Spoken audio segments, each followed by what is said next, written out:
Ladies and gentlemen, with no power comes no responsibility. For this is a Fred the Alien Productions podcast.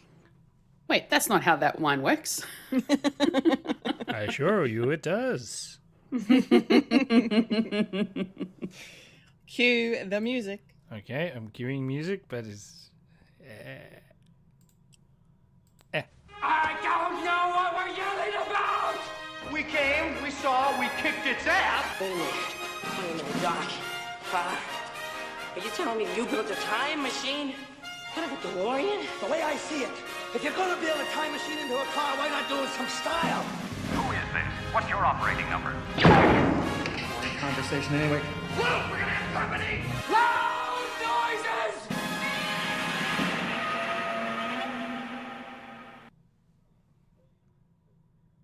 Hello. Hello. Hello. I'm Kendall Richardson. I'm a Fulya and And I'm a man that rebuilt his computer, and I don't know how anything works. I'm Michael Lister. Wonderful. Wonderful. This is going to be fun. Welcome. You are now experiencing a podcast called Fred. Yes, experiencing it through the mediums of, I'm using the proper webcam, but I'm not shrinking or anything. It's the Logitech capture, and I almost forgot to have audio. You can see my face in 700. No, 180p. 1080p, you mean? Yeah, 1080p. But no audio. The way I like it. Okay. Seen, not heard. Seen, but not heard. No. Well, that's not how we like it, Mike. We like to see No. and hear you on this podcast. Mm-hmm. Absolutely. Yes. But yes, we're here. 2 weeks in a row. Another week. It's We did it. 26. We did it. We did it. Such a low bar. We did it. We're here. Yay. All right, let's crack into it with the weekly watchings. Fulia, take it away. Okay, so I watched through an anime this past week, maybe the last 10 days, I would say. But I don't think I've mentioned it. And I finished it. It's a one-season show. It was really good. And it is called The Demon's Prince of Momochi House. And essentially, this young girl ends up getting this will.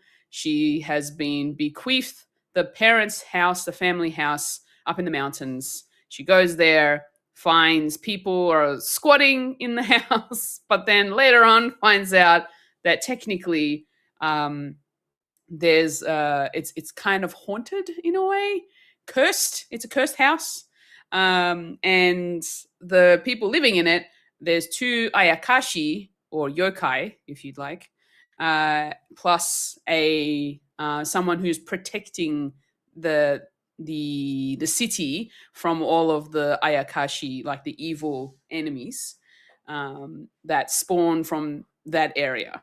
And so he is the one, his name is Aoi, and he is the one, he's looking after the place, and he ends up turning into, he's got this power to turn into an ayakashi as well, I think, and more like a shikigami, actually. So there's a lot of like supernatural lore happening in this particular world. So it's actually really cool. It's also got a bit of romance involved. So, you know me, I like my romance.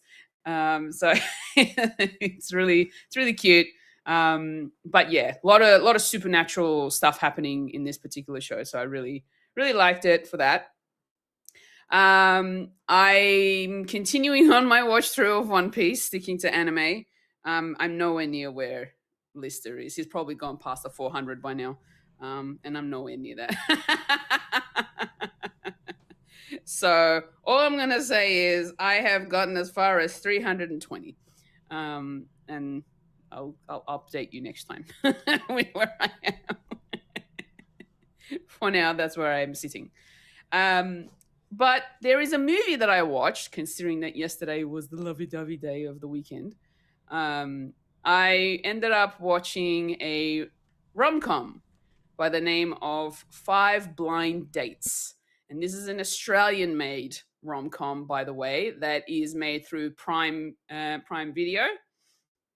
And I kind of liked it. It kind of gave me, Crazy Rich Asians kind of vibes, but not so rich, but it's still got those kind of like family traditions and, this sort of Chinese culture. But the main protagonist of the movie, she ended up moving from Townsville down to Sydney to open up a tea shop, and like more of an authentic tea shop where she where she sells teas, Chinese teas, herbal medicines, and all that sort of stuff. But her business is not doing so well, and her parents are trying to get her to settle down because her younger sister is getting married. And so this whole movie kind of revolves around her at least finding her soulmate, if you will. And yeah, she has to go on 5 dates before the wedding and to be able to find her soulmate in order for her business to continue thriving, because she lies to her parents about how her business is doing. And yeah, it's a good fun time. I really enjoyed it. Usual sort of rom-com cliches, in abundance in this movie. So, but it's made in Australia, so that's at least quite nice to see. So yeah, that's what I've been watching this past week. Once I finish some other stuff, I will update you next time. Excellent. Very cool selection. I hadn't heard of Five Blind Dates, Fulya, so it's fun. I might need to add it to my list. It sounds good, and we would need to support Aussie cinema. So absolutely, and if you liked Crazy Rich Asians, then you'll most likely like this one too. Okay, nice. Yeah, excellent. It's not at that same level, though, I will say. No, okay. But I can see that the vibes are there. Just based, I'm looking at the IMDb page for it right now. Yeah. The vibes are certainly there. But cool. All right. Thank you. Mike, what have you been watching this week? Well, just to go off my anime, you'll be right, Fulya, but it's 405. Well, you passed 400, so No. it is what it is. Yeah, so I've finished one particular arc. So, and Okay. And now they're doing some filler. I think you are aware of the where it's all set pace in what do they call it? It's not Japan.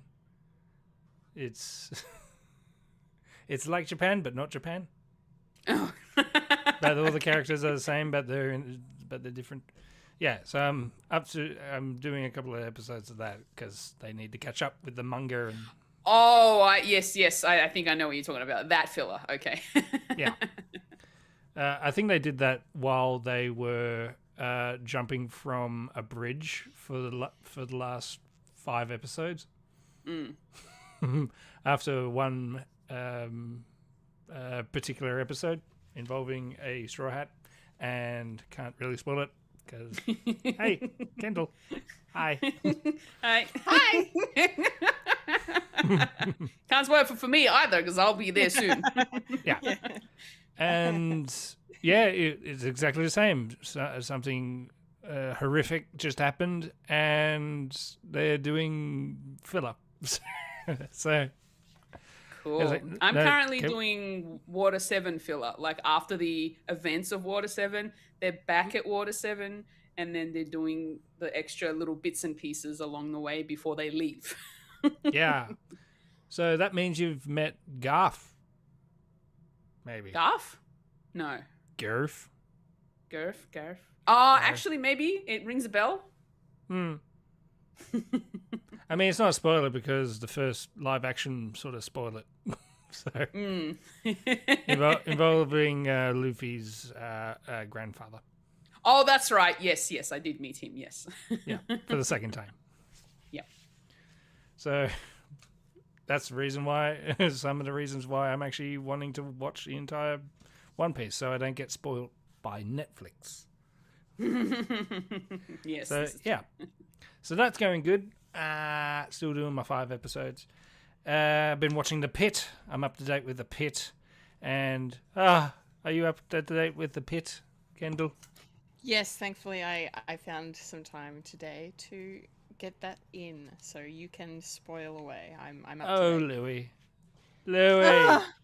My heart. Poor God, Louis. No, Louis, don't, no. No, Louis. Come back, Louis. So sad. Yeah. So fucking sad. Yeah, and it was it was a terrific episode, and I want more. I want to binge. Always. It's such a bingeable show. It's But not I'm fair. glad it's paced out because it's traditional television, and I love it. Love it so much. Speaking of loving television, me and the wife been watching Schitt's Creek, and that's a whole lot of fun. Excellent. Just a great little sitcom with a very simple premise, but it's just enjoyable just to watch. Yeah. And I'm happy I'm watching it now. The comedy's on point in that show. Yeah, it is pretty well So funny. well pointed out. And just the scenarios with it is just it's great. I'm really enjoying it. And yeah, so we've been plugging that along. We're not really when we find time, it's like we'll chuck a couple of episodes on, and that's been going good. Also, talking about comedy, the Mel Brooks 99 Old Man documentary came out. 2 episodes, both 2 hours long, so can't really watch it in one sitting. But first episode, starting his life and career, and then the second one was pretty much talking about the his filmography and up to where he is today. And if you haven't seen it, I would, if you have time to see it, I think it's very, very interesting. I didn't know much about his history. I just know bits and pieces. And there's a couple of cameo interviews in there that I did not expect, and I didn't know they had this documentary in the can for so long, because there's a couple of people who are being interviewed who are no longer with us. So it's great. I do recommend it if you want a little snapshot of history when it comes to comedy that still is pretty much a test of time, really. Good comedy satire, and just love it so much. I haven't really been watching much. It was just mostly that and crap load of One Piece, which I don't mind because it's such a good show. Such a good show. And not to spoil it, but there's a character that they meet who would know if the One Piece was real and where it is. And the line of questioning was going to be about that, and then Luffy just shoot it down. And I kind of get it now. I kind of get why the series has gone for so long. It's called the One Piece, but the adventure has got nothing to do with the One Piece. It's just to be free and just to go out on an adventure with friends and the family that you make. And yeah, it just got me thinking. It's like, yeah, this is the reason why I do like this show. And it's not going to stop. I don't want it to stop. Like I said last week, I'm going to be intolerable when it does finish, and when I'm up to date and the way things are going, because they finally finished the first season, and the first season, the episode count of the first season is 1,115, and I just love that fact. So here's You another must be 1,000. crazy. Halfway. Yeah. At the moment, where I am, 400, I'm almost halfway. Just another 100 or so. And then, yeah, I'm halfway. And as I said last week, when I reached like 500 and something, that's where the sort of midway point is. So I love it. I love it so much. What about you, Kendall? What do you love? Tell me. God, I love a lot of stuff. To the point where I get made fun of for liking everything, apparently. Tell them they get fucked. Yeah. Damn straight. Okay, so yeah, I've been watching a lot of stuff this week, which is really good, and a variety of things. I'll quickly tick off The Pit as well, obviously. Yes, great stuff, and just I need more of it. Every time an episode finishes, I'm just like, God damn it! I just want more, because they just ramp up a bit. Every episode the tension just gets higher and higher, and then you see the little teasers that HBO tag at the end of the credits, and it's like, oh man, give me that now! I don't want to wait another week. God damn I stopped you. myself from watching that. It's like, Yeah, no, yeah, I want to that's go in smart. fresh.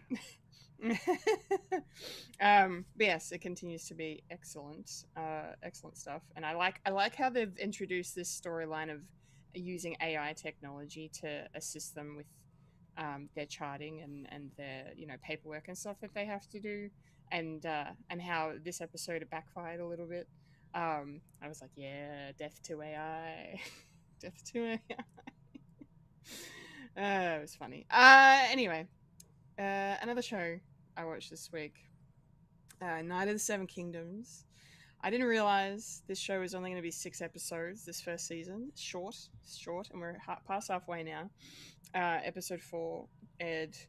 This was the one that I missed last week because of the Super Bowl. They moved it forward, and then I didn't have time to watch it before the podcast last week. Incredible. This is great. Like, I might like this show more than House of the Dragon, I think, at this point. And That's some fighting words.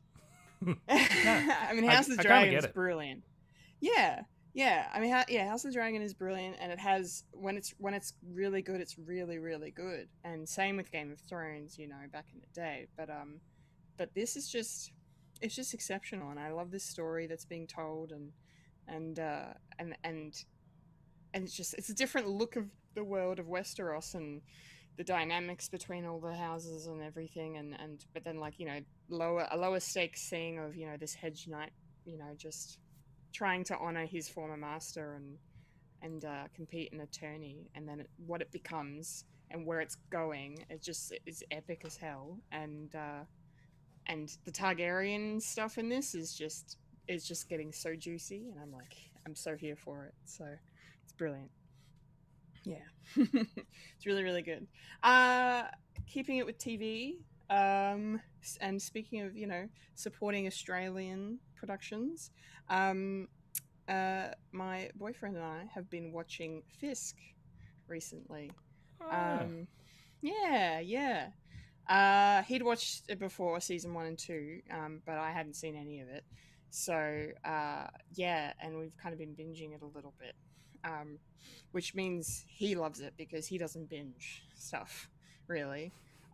So he really likes it then. And to be fair, it is so funny. Like, I'm cacking myself every episode. Like, it's just the one-liners in there, just the clever writing and the way that all the characters bounce off each other, and just this might be my favorite Kitty Flanagan performance, and because I've seen a lot of her stuff, but I just I just love, just I don't know, she's dry and but super witty and just like endearing as hell, and you're rooting for her the whole time, but then she kind of sometimes she puts herself in these stupid positions that she could easily have avoided, but then when you're surrounded by the gaggle of co-workers she's got that she has to kind of navigate. I'm particular. I mean, I think I like them all.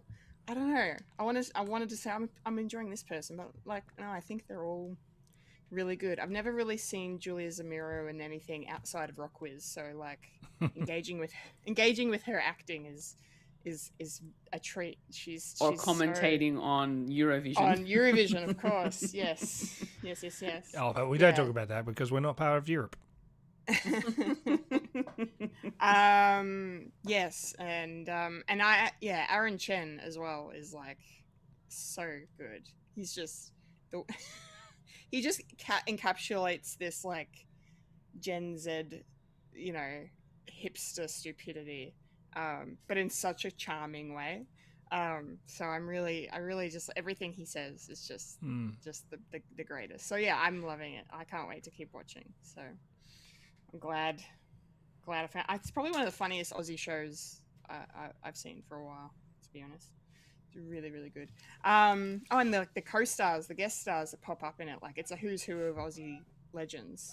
Glenn Robbins was in an episode that I just saw, and Stephen Curry's there, and like so many people. It's it's great. My last TV show I wanted to mention, and Fulya, I'm hoping you get a little excitement out of this because, and maybe you will too, Mike, because I watched an anime. It's Pokemon. Yeah. It's the first 2 episodes, so don't get too excited. But I've started watching Free Ren. Yes! Oh my gosh! Thank you. Is that the TV show that Prime is trying to get me to watch? Maybe it's Free good. Ren Beyond Journey's End. Yes, Free Ren Beyond Journey's End. This is really great. Like I had some friends over during the week, and one of them, like we were watching some, we've been watching Farscape.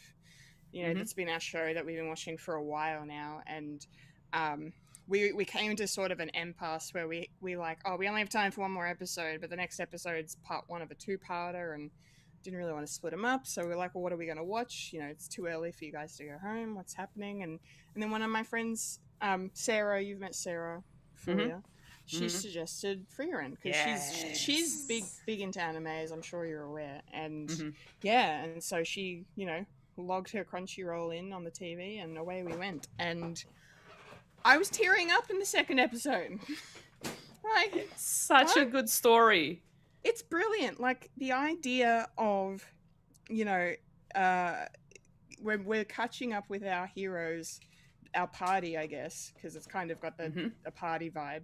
At the end of their grandest adventure, they were together for 10 years, fighting against this demon king, and then they come back and they're celebrated and statues and all this stuff, and it's about the end of that, and then what happens afterwards, and like how Free Ren has no concept of the briefness of a human life, and she slowly starts to get that. Just in these first 2 episodes, she's already starting to kind of, come to terms. Like, the death of Himmel hits her pretty hard.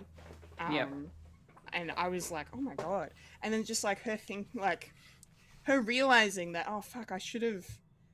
Why did I go away for so long? Why didn't I come back sooner? Why didn't I get to know these people? And now they're dying, and now it's such a confronting show, like, especially because, as someone who, I will freely admit, I'm terrified of dying. And I like why I'm drawn to characters like elves, like vampires that live forever and have that blessing and curse of immortality, and I'm really enjoying, just after 2 episodes, just the way that this show is exploring that. and what that effect has on not just Freeran but the people around her in her life. So I'm really looking forward to watching more. It's really good. I'm so happy. I knew you would be. I knew you would be. Oh my gosh, yeah. Yeah. I just watched one of the latest episodes, so I'm up to date at the moment with Freeran. Yeah, because season 2's airing at the moment. Is that right? Yep. Season Yeah. 2 is airing right now. Yeah. And right now I'm just waiting for the English dubs to sort of come through. Okay. They don't come out as quickly as I would like, but Ah, it's still something. Like it comes out every, I think, like 10 days or something like that. okay. All right. That's Yeah, not it's too like bad. once a week or once every 2 weeks. It's something like that. But I'm okay with that. It just means I've got more of the other animes I get to watch. But Freeran Yes. is really, really, really good for a story about fantasy. It's a fantasy story. It's Yeah. these people that have come together as a group, and then this elf she's so powerful. It's Yeah. like immeasurable, so powerful. Mm-hmm. And the fact that she's like what 500 years old or something like that. Something like that. Yeah. Eternal. Yeah. Mm. And Freeran has these really funny quirks about her too. The more you get to know her, you'll sort of see it come through. Especially when she meets new people along the way. You'll see all that come to fruition as well. But I love Freeran. It's so good. Yeah. It's really well written. Yeah. And the animation is gorgeous. It's like Mhm. it's like Studio Ghibli adjacent almost in some Yeah, of the similar to that. similar. Yeah, the vibe is it's really good. Yeah. Yep. So I'm really like I think we're just gonna watch it when I have my mates over because the others want to. Like a couple of them hadn't seen it, and they kind of because I messaged the group and I was like, "Can I just keep watching this by myself?" and so we kind of just came to no, we'll watch it together. Like we'll do some Farscape and then we'll do some. Okay, so Free Freeran's your kind of like palate cleanser. A little bit, yeah, because Farscape gets pretty dark. And it's a weird show, but it's a great show that people should also watch. Nice. But yes. No. Proud of you. Thank you. It's the gateway drug. The gateway drug. Yep. So funny. I loved anime when I was a kid, and then I've taken the scenic route just to get back to it. Went western. Slowly but sure. I'll quickly just touch on 2 films I watched because I went to the cinema this week twice. And I, speaking of melancholic stories, I went and saw Hamnet, which is a beautiful, beautiful film, also confronting about life and death, and is the story is about the creation of the play Hamlet, and which is supposedly was inspired by the death of Shakespeare's son Hamnet, and the way that it's portrayed in the film is just devastating. I was crying for ages. Like I knew I would. I knew this movie was going to break me. Like, and the young actor Jacoby Jupe who plays Hamnet, holy freaking shirtballs, man! That kid, he's going places. He's a very talented young man, and I was blown away by just that kid. He could just do one look to camera and just like break you in half. Like, oh man, it was amazing. And Paul Mescal was also very good, really really good as Shakespeare. And but Jessie Buckley is like who everyone is talking about with this film. She's gonna win her first Oscar, I think. Playing Shakespeare's wife here, and what she goes through. Oh my god. Yeah, it's devastating, but it's beautiful. And the final 15 minutes of the film is like actually seeing parts of the first ever performance of Hamlet kind of come to life. And I won't say anything else than that. You just have to experience it because it was tremendous. So tremendous. I loved it. It was great. And then the complete opposite to Hamnet, I went and saw Send Help, the new Sam Raimi film starring Rachel McAdams and Dylan O'Brien. And it was really good. Mike, I think you're going to enjoy it because it's very, Sam Raimi doing Sam Raimi things. Very Raimi. Very Raimi in certain parts. But it was like, I don't know, like the story kind of let the film down for me a little bit. There were certain choices in there I didn't really agree with in terms of, I don't want to say too much because I'm sure, Mike, you're probably going to go watch it. Fulya, this is not a Fulya movie. There is a lot of blood. I didn't think it would be from just watching the trailer, so it's fine. Yeah, yes. There's a lot of blood and violence and vomiting. But it's fun. But yeah, it's a fun film. Like, I still had a really good time. I still really enjoyed it. And Rachel McAdams steals the show. It's probably one of her craziest performances to date. And she's so awesome. So I hope she gets more roles like this, or just, I don't know. I know she's such a badass. I really love her. So yeah, but yeah, it was fun. It was fun. Not perfect by any means, but I had a good time nonetheless. It was cool. All right. That's the weekly watchings. We're done. It's now time for the week that was in the nerdy news.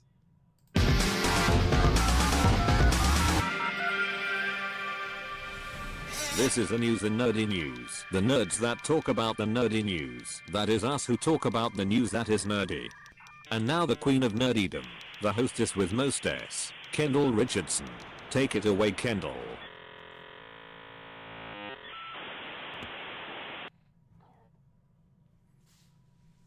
Okay. We have to start the podcast with some sad news again this week. And this one really sucks as well. Of course, I'm referring to the passing of James Van Der Beek this week at the age of 48. Again, we all say in unison, fuck cancer. Cancer has just taken too many amazing people. And he was one of them. I will shamefully admit that I was not a Dawson's Creek girl as I grew up. I never watched it.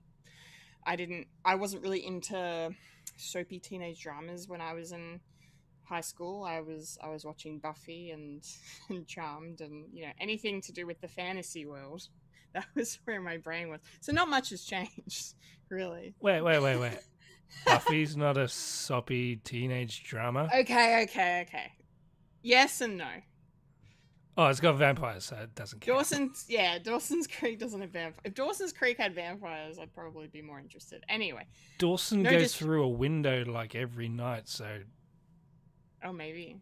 Maybe he was. No disrespect to Dawson's Creek, because, a lot of people I know, like, grew up watching it, and, how formative it was for them. And, like, the fact that it kind of... birthed so many careers. Like, there's so many actors that were in that show that went on to just, do incredible work. Katie Holmes and Michelle Williams, of course, and, Josh Jackson had already had his success with Mighty Ducks, and then this was his next generation, Joshua Jackson, and let's see where we go after that. But of course, James Van Der Beek was, the eponymous Dawson, and, I know I've seen a lot of clips this week since he passed of, like scenes from the show and the way he interacts with his co-stars, and God, that man was charming and friendly and just endearing and wonderful. And I don't know, it kind of makes me want to watch a little bit of it now, just to kind of experience, because I didn't really engage with his work a lot outside of Dawson's Creek. I didn't really pay much attention to his career, but later on there was a certain show, and I don't know if either of you would have heard of it, but there was a show called Don't Trust the Bee in Apartment 23 that starred Kristen Ritter in the title role. James Van Der Beek played himself in that show, he like a heightened version of himself. Like he wasn't a jerk. He was kind of he was playing like a him, but in a TV show. But he's still friendly and charming and whatnot. And he was really funny in it. And that's kind of the first thing I saw of him that made me go, ah, this guy's actually pretty cool. So I found him there, and I really enjoyed watching him interact on that show, and he was really good.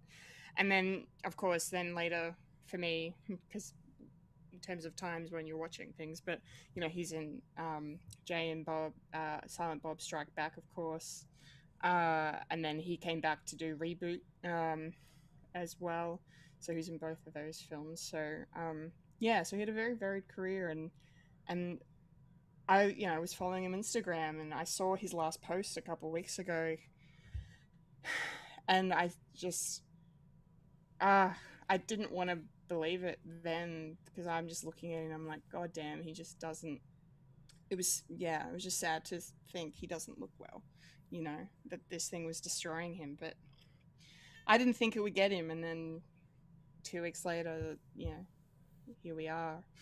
And I think it speaks volumes, just the amount of people that have come out and said some of the nicest things ever. Like, obviously the tributes for Catherine O'Hara recently were amazing as well, but like, this is a guy who's like 30 years younger than her, and just everybody had like the best things to say about him. And then you seeing all these posts about people who went to see him for the last time, and because they clearly knew he was nearing the end, sadly. And so he had all these friends come and be with him, and just the love that was shared, and the fact that he was a father to 6 kids, and and they set up a GoFundMe to support the family, and it's raised over 2 million so far. Like, it's just clearly he was a decent human being, and it's really shitty that he's gone.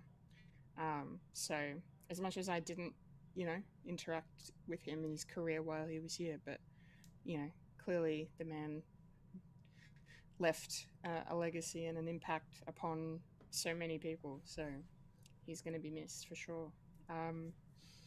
Fulya, how are you feeling about this news? Did you watch Dawson's Creek? Did you watch Varsity Blues? Did you interact with the work of the late James Van Der Beek at all?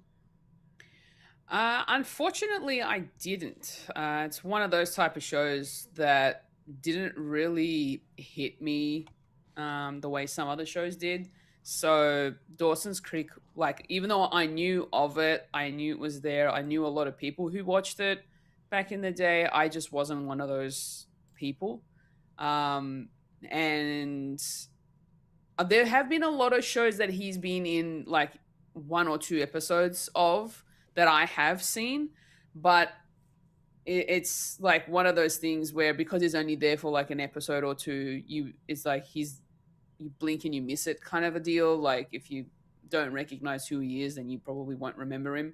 So it's kind of one of those kind of situations with me, with some of the shows that I have watched that he was in for like an episode. But 48 is just so young, and like, I wouldn't wish it upon anyone. Yeah, absolutely. Fuck cancer. It sucks. Like, no matter who you are, it's like, no matter who you are, it might get you. So yeah, you don't know. No. Yeah. It sucks. Exactly. And I feel like he might have had like so much more of his career ahead of him, but it's just really unfortunate. Yeah. With the health side of things. Yeah. I mean, he was working, not right up until his death, obviously, but he, like, I think I don't know if he stopped working when he announced his diagnosis, but he was still working, like, pretty much up until he got really sick. I was going to say, there are 2 upcoming projects that he was in. One's in post-production right now, and the other one's completed, so... Yeah, I think he's in the Legally Blonde prequel series, Elle, I think he's going to be in that. Yeah. So that'll be a little bittersweet to see him when that show Mm. starts airing. But yeah. Oh, goodness. Well, thank you for sharing your honest thoughts there, Fully. I appreciate it. Mike, what about you? What are your interactions and what are your feelings on the loss of James Van Der Beek?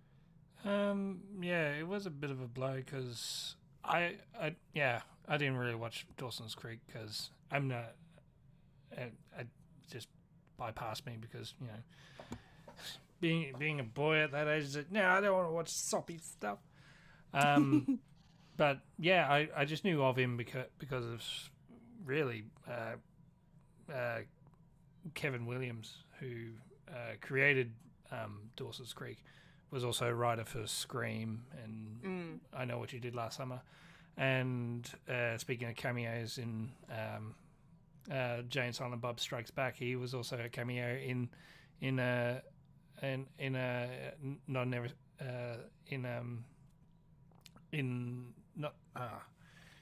what's it called? Scary Movie. Yeah, he was in the first one because they sort of do because it's sort of a match made in heaven of Scream, and the two leads were sort of making out on the bed, and they start playing like Dawson's theme. I don't want to wait. And then all of a sudden Van Der Beek just comes at the window. It's like, oh, wrong set. just I leaves. remember that. Yeah. Yeah. So that's right. So I know of him of that. I know he had a little niche fan base there, and yeah, and my wife and I, well, mostly my wife, watched a couple of episodes of Dawson's Creek and just having watching it, and it's all right, I guess, at the time. I mean, my critique of it is I don't like Dawson at all. And I actually told my son, it's like, if you act like him, I'm going to kick your ass. That's just certain elements of it, I think, is just a bit toxic for coming of age sort of thing. And I thought, that's no. fair. No. And after watching it, it's like, you know what? This is Archie. This is the Archie comics. Because you got Dawson chasing after a blonde and a brunette. It's a fucking Archie comic. So, just modern day. Well, modern, 20 years ago. 30, almost. Anyway. It is a shame. I agree. Fuck cancer. And, it's sad. Very sad. I'm done. Yes, it is. It is sad, and he will definitely not be forgotten at all. That's for sure. Okay, let's pick things up with some really cool news. This next item is a lot more fun. We've already talked about it on the pod when it was announced last year, but we now have a release date to mark our calendars with, and that is, of course, for The Mummy 4. Doesn't have an official title. I'm sure it'll be The Mummy : something when it does eventually come out. But for now, yes, Brendan Fraser and Rachel Weisz's return to the Mummy franchise will be in theaters on the 19th of May 2028. Super exciting. I think that movie's going to do really well because, we've talked about it before, but the original Mummy, especially with the two of them, holds up to this day. It's been over 25 years since that movie came out now, and I've seen it probably anywhere between 5 to 10 times. It's just so much fun, and the internet loves it.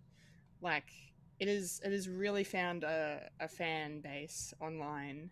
So many people just sharing gifs and posts and things about it all the time. I see, so it's just nice to see the love for that, and it's going to be so special to see the two of them coming back, because their chemistry is insane, off the chain insane. So And Brendan Fraser's so funny, and Rachel Weisz can be funny too. Like she was really good, and I still just love watching that movie. And it's going to be directed by Matt Bettinelli-Olpin and Tyler Gillett, who really more do horror than action. But I guess The Mummy has elements of horror in it, of course. But yeah, they are about to bring out Ready or Not 2, which I'm really excited for. And then, of course, they've been working on Scream recently. They did 5 and 6. But yeah, I'm excited to see what they do with this franchise.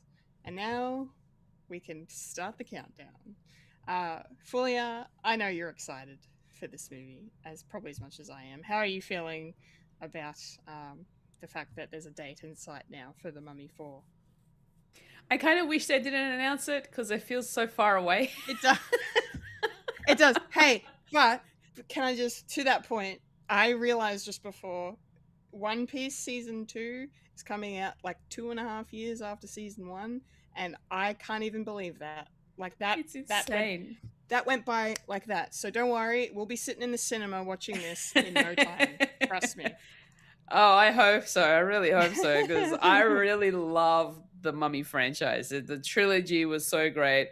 Yeah, okay, the third one had its, ups and downs, and it was okay.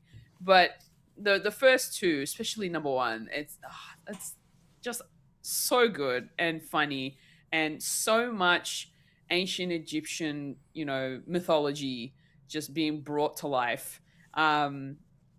I love it, and I feel like this number 4 is definitely going to be more of a, their parents to a 20-something-year-old kid, maybe, who's also now going to be part of their little team of going out and doing the tomb raiding and all that sort of stuff.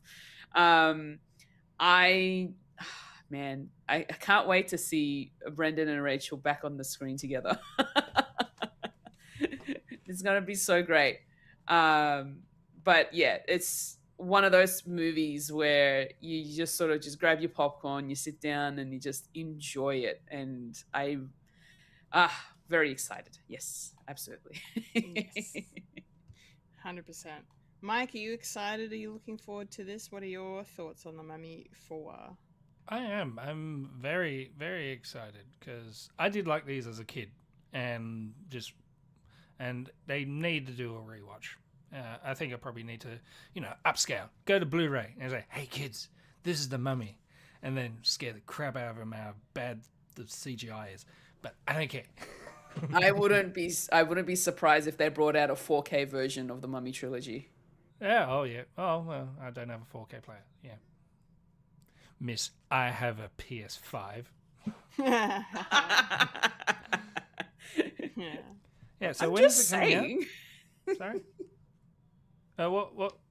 When was it coming out? 2007? 2028, May 19, 2028. Yeah. 28, so that's roughly 29 years. So I'm just doing quick calculations in my head, and that is... that can't be right. Or maybe it is. Has it been that long? 20. So this would be... Oh, this is right smack bang in just before World War II. So almost Nazis. Almost kicking Nazis' ass. Oh, I see what you're trying to do. The movie in time. Oh, hold on. No, Yes. I'm a dickhead. 1940. That's 40? Yeah, 1942. So it would have Nazis. Yeah. I was in Nazis. We got Raiders. We got Raiders again. Indiana Jones. Yeah. I think it's time to kick Nazis' ass again. Please. It's Enough always for time that. to kick Nazis' ass. Yeah. Always. Yeah. Yes. I was gonna say now. Would you compare the Mummy to Indiana Jones? I know that the mummy is specific to Egypt, but then they go into China at one point. They do, which I just read a hilarious quote about that from Brendan Fraser. Apparently, it was something to do with the China Olympics and being in 2008. So NBC had the rights to broadcast the Olympics that year, so they put two together and we went to China to make the and no wonder it wasn't good. Chinese dollar. Look, I don't know. Like Indiana Jones is just, Indiana Jones walked so the mummy could run, right? Like you wouldn't have the mummy without Indiana Jones, and the mummy leans more into the comedy as well. Like there's definitely some funny elements in the Indy franchise, or at least sometimes they try to be funny and works to varying degrees. But like the mummy. Yeah, it's definitely more of a comedy, and it's definitely more like it's a little. Well, actually, no, I can't say it's darker because Indiana Jones gets pretty dark too. Like people's faces are melting off, and people are ripping hearts out of chests and getting chased by a giant boulder. Yeah, Indiana Jones is action adventure with spirituality. Mummy is more like an action comedy with supernatural stuff, like the same as Indiana Jones. So it will be more leaning towards the comedy side of Indiana Jones. Yeah. It's like Indiana Jones if it was funny. Yeah, pretty and much. Indiana Jones is not funny. No, well, some of the humor definitely hasn't aged well because I rewatched them recently, the original trilogy, and there's definitely a couple of jokes and then they're like, oh no, it was the 80s. No, it wasn't. What do you do? It was the 80s and they're talking about the 30s. It's fine. Yeah, it's nostalgia. What did I watch recently? And all of a sudden it had the hard R word in it. Yes. Liar, liar. When he was roasting the people in the boardroom. Yeah. And he calls that, and he just uses the hard R and then calls his boss a slut. Yeah. Yep. Oh well. So when is this coming out? 2028. Yes, 2028. So 2 and a bit years to wait. But until then, we'll get more casting news. We don't know who else is returning yet, apart from Brendan and Rachel. So, I'm assuming Oded Fair and John Hannah will be back. I can't see them not being in this. There's no way. They have to be there. I will riot. But we'll see. We'll see. Okay, that's the nerdy news, which means it's time now to roll on up to the trailer park. Trailer park. Rolling up to the trailer park where we all park all the trailers. He had. Yes, trailer park time. So we got a big trailer park this week, mostly because the Super Bowl happened, and there were a lot of teasers that came out from the Super Bowl. We're only going to mention a couple of them because we'd be here for 5 hours. But yeah, they didn't really release a lot of like full trailers. To be honest, it was mostly like little bitty teaser ads. That's all they could afford. I guess, yeah. It's just so I was a little underwhelmed with the Super Bowl offerings this year, but nevertheless, we still have a good selection. We are, however, going to start with 2 other trailers that came out separate of the Super Bowl, and those are the 2 that I'm probably most excited for. Starting with, of course, we talked about it last week. We're talking about it again. It's One Piece Season 2. This is the One Piece. We talk about it every week. This is the One Piece podcast, exactly. Oh my god. Into the podcast line. Yes. This was the biggest trailer yet I think they've done for the show, and it just again, I said it last week. I can't wait to watch this. I can't wait to go back on the ship and continue the adventure and catch up with our characters and find out where they've been, where they're going, and everything along the way. It's just going to be so much fun. It just looks like a lot of fun. to me. And we finally got to see and hear Chopper in the trailer. That was great. So cute. He's so adorable. And they've animated him really, really well. Like the way that the voice matches the lips moving and everything was very fluid animation. So very I can't wait to see him transform. Oh, he transforms? Oh. Spoilers. That's all I'll say. Okay. Is this going to be sort of like a giant man situation? Oh boy. I'm going to spoil it for myself if I don't shut up. Yeah, no, it looks really, really good, and yeah, the Baroque works are heavily featured in this trailer, of course. Get to see more of them here, and yeah, and then just Zorro being Zorro and being amazing with swords, and I'm so yeah, I love him. Yeah.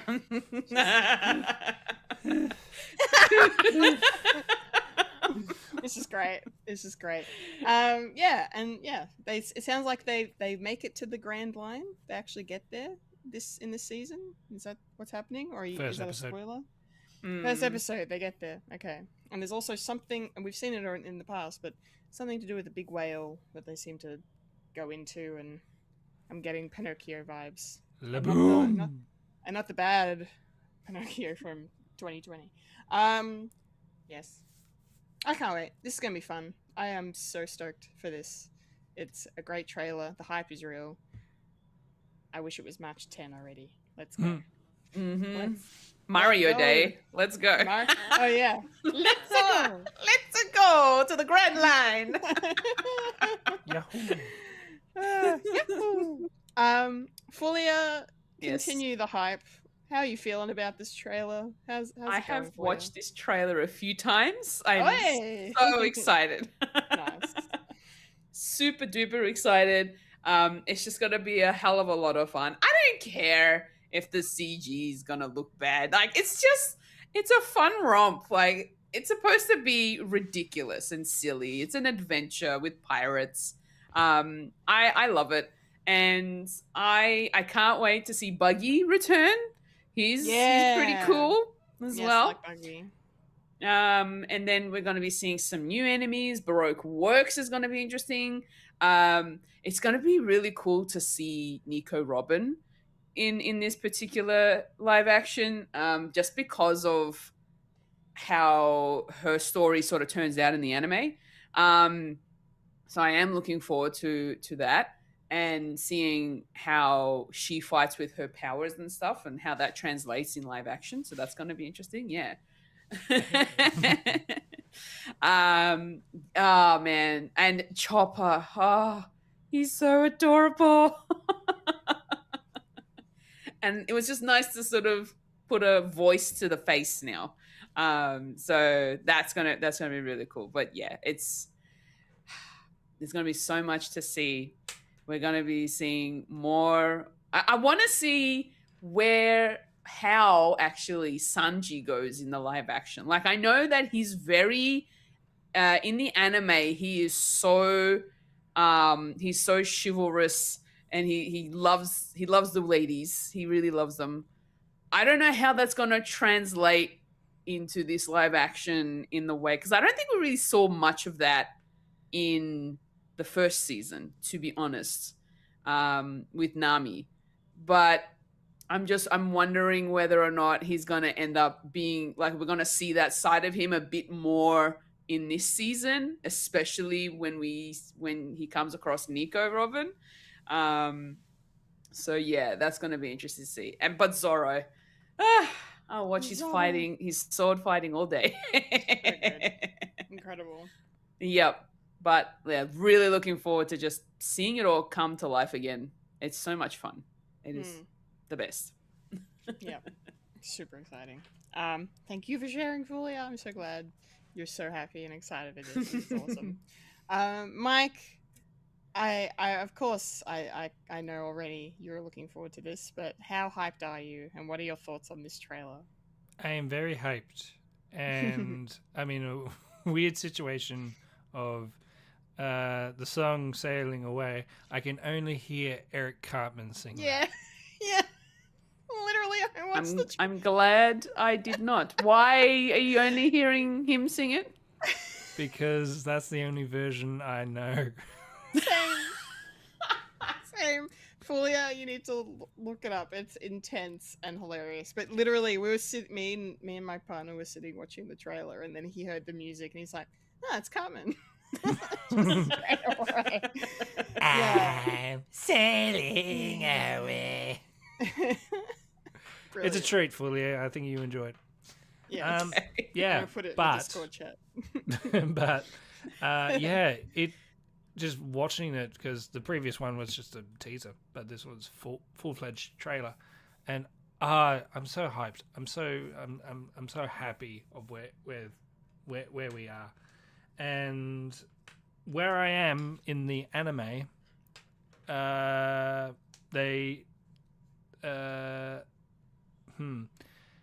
Spoilers for everyone because Fulya, you're not up to this bit. Laboon, the giant whale, has more backstory than what we're going to be getting. Okay. Yeah. And it will be interesting how they sort of tackle that because they're sort of chopping and changing and actually putting some bits that are further down the track into the live action, like Admiral Garp, for instance, like chasing after Luffy in the first season. It'll be interesting what they're going to do with Laboon as well, because yeah, stuff does happen. I'm just saying, Fulya, please get up to please get up to a Thriller Park arc and complete that, which is probably the next one. Is the next one after Water 7. Okay. All right. Yeah. Hopefully you'll make it in time. I hope so. I don't have very long. No, it's all good. I mean, hopefully they don't tackle things like after where I am, because that's going to annoy me. But maybe I have to ramp it up and having 100 episodes a day. That's insane. I can't do that. Nope. Anyway, I can't wait. Yep, Nico Robin's going to be awesome. Loving what they're doing with her. Baroque's Works is going to be a very, very interesting thing, especially with certain people's abilities. I can't wait for Kendall, your reaction to that. To see you all.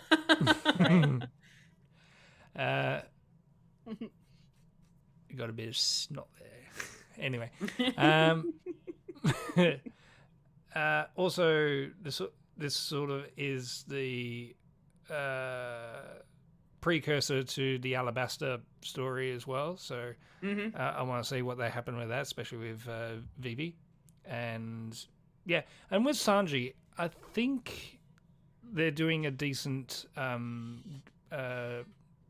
compromise, because yeah, womanizing is a bit blech, and we've seen that countless of times. And yeah, I mean, in the anime, it is a joke, and he is bizarrely acceptable. Very in OTT. That. Yeah, but I think if you're doing live action shit, I think it just gets old pretty quick. So I'm thinking they're just going to either turn it down or just, it's going to be more playful in a way. I don't know. We'll see. Yeah, because considering, we got Nami, VV's coming in, and Nico Robin, and yeah, can't wait. When is this coming out? Taz Skylar can pull it off. Oh yeah. And yes, and my algorithm saying, "Hey, you want to see more of him? Watch more of him." It's like, yes, I want to see more of him with his shirt off. Yep. Kicking stuff from up high. I don't know what it is, why he likes the idea of just recording himself topless. Thirst traps. They make money. Gets and if you've the got views, the body, I suppose. yeah. And considering I would play it that way anyway, considering this is probably going to be the biggest thing that you ever do. So so go all the way for it. Yeah, why not? Yeah. Until it finishes, or you're going to be too old to do it. Because I'm glad they hide them young. Because for no, like, they're not going to finish this. I think. Nah. I reckon probably they'll finish up to the time jump. Maybe, I don't know. I don't know how that's going to end up. But You reckon they'll do Water 7? I hope so, because I want to be Frankie. Yeah, well, true. So do I. Because there's a guy who was aiming to become Ace, and he didn't get it, unfortunately. But he was saying, yes, put it out there, and everyone knows it. Oh, I should have got him, but they got the guy who plays the guy from Cobra Kai. Cobra Kai, Karate Kid. Yeah. Blue Beetle, that guy. I thought, Yes. okay. But I could be Frankie. I can walk around in 5 kilos of prosthetics and and half my body in silicon. And the only thing that are real are my legs. Interesting. Anyway, so when is this coming out? 10th. Mr. Zero is gonna be it. You know who's playing Mr. Zero? Mr. Zero. Yeah. Zero. Yes. Is that a spoiler if we actually know the name? No. I'm saying the actor. No. The actual Mr. Zero is his code name, but the actual name for Mr. Zero. I don't even remember the actual name for Mr. Okay. Zero. Okay. Tell us who it is, so we can refrain from. Joe Manganiello is playing Mr. Zero. Yeah. That's cool. He's playing Crocodile. Yes. Great. All right. Who has a lot to play in the next season. Anyway, when is this coming out? 10th One of Piece. March. Yes, I was going 10th to say, of there's March. so much we could say right now, but I need know. to hold back. You guys are lost in the One Piece sauce. I love it. Yeah. That's great. Let's not talk about the Minions, for fuck's sake. Anyway. Okay. I saw that. I was trying like, to- why? I'm trying to be inclusive. Well, Fulya likes animated stuff, and maybe she'll have things to say about it. Anyway, 10th of May. It's fine. 10th March. 10th of March, even. Next trailer, Spider Noir. Our Okay, first before trailer. we jump in, there were 2 versions of this trailer. That's right. Which ones did you guys watch? Black and Or white. did you watch only. both? I watched black and white only. I like soft tacos and hard tacos. So you watched both? I watch both. I only watched the black and white version. Interesting. Continue. Yes. He has black hair. In case you were wondering. This is great. This is a show that I still can't believe is actually happening, and that Nicolas Cage is actually doing it. But I suppose he's at that point in his career when he just can kind of do whatever he wants, and he has done a lot of really interesting things of late that have made people take notice and go, you know what? He's still got it. He's not just A-list actor doing D-list projects. He's got some skills still. But yeah, he was probably one of the best characters in Spider-Man Into the Spider-Verse, in a movie that had a lot of great characters. He stood out, and and now it's a live action series. It's going to be on Prime Video soon, and it looks awesome. It looks funny. It looks like really stylish in terms of the noir cinematography, and the fact that you can watch it in black or white or in color is really interesting, and kind of cool. Because some people don't watch black and white movies or black and white stuff, and so I can understand that they've put it into color for those people who are just like, okay, maybe this will be more palatable for them if they can actually experience it, like, you know, most things these days that are in color. But like, I think like the way that he reacts to holding a Rubik's cube at the end of Spider-Verse, like, kind of just makes me go, I need to just experience this from like his perspective, like live in that black and white space. So I'm not going to watch the color version, but you know, more power to you if you're going to do that. I'm sure there are going to be people out there that are going to watch every episode in both formats, and I love that for them. But I just don't have the time to watch it twice, unless it becomes like my new favorite show, and then hey, I'll be taking it in from every angle.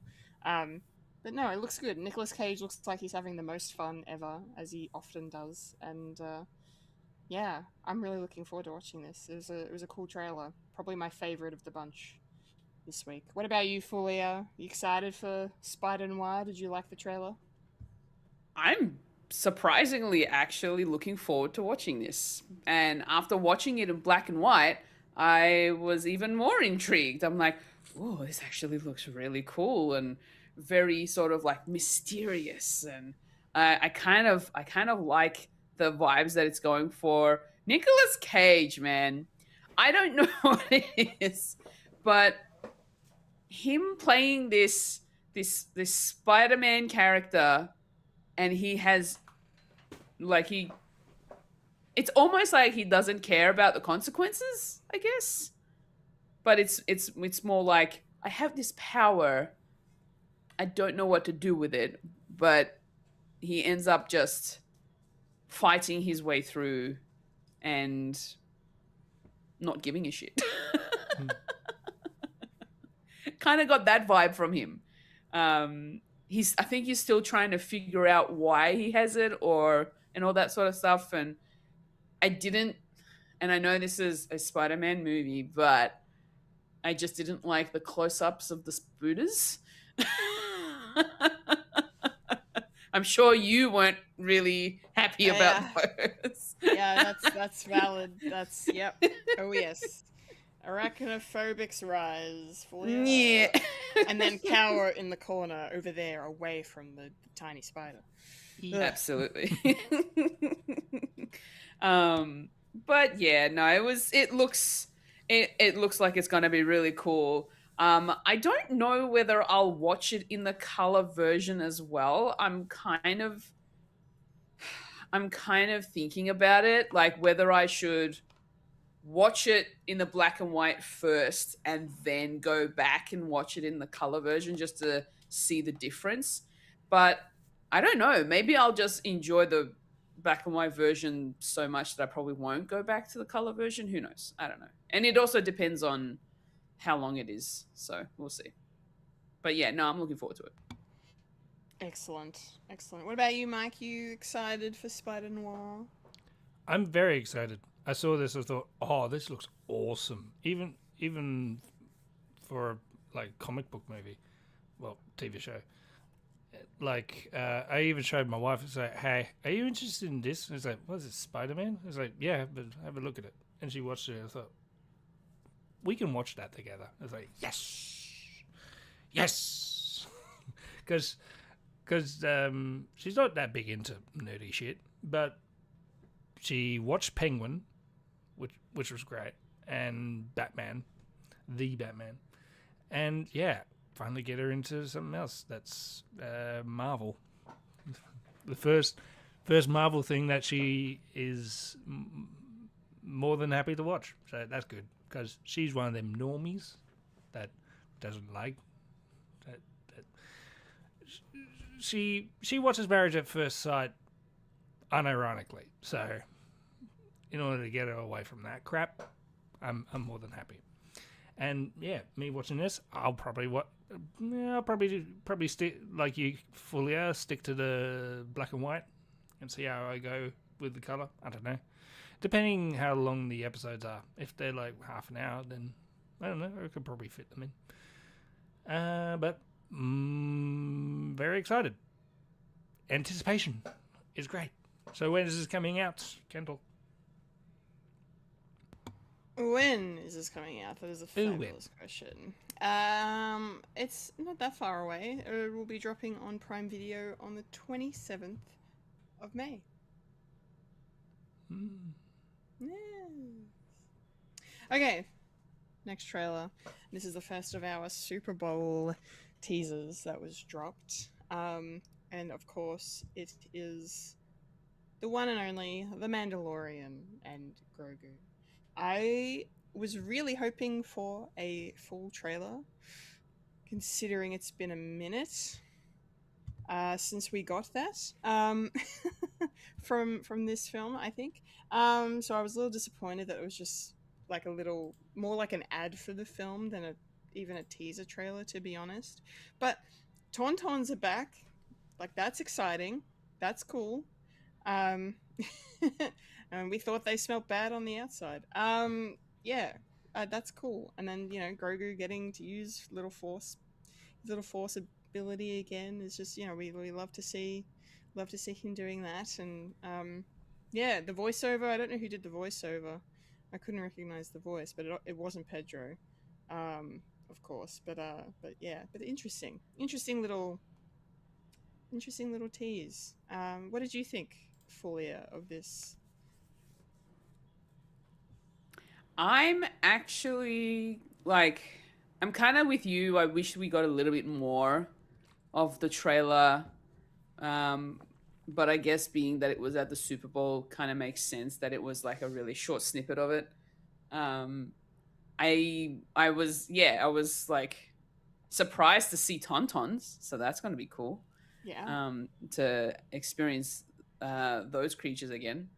And yeah, just I think I'm ready to just dive into this movie.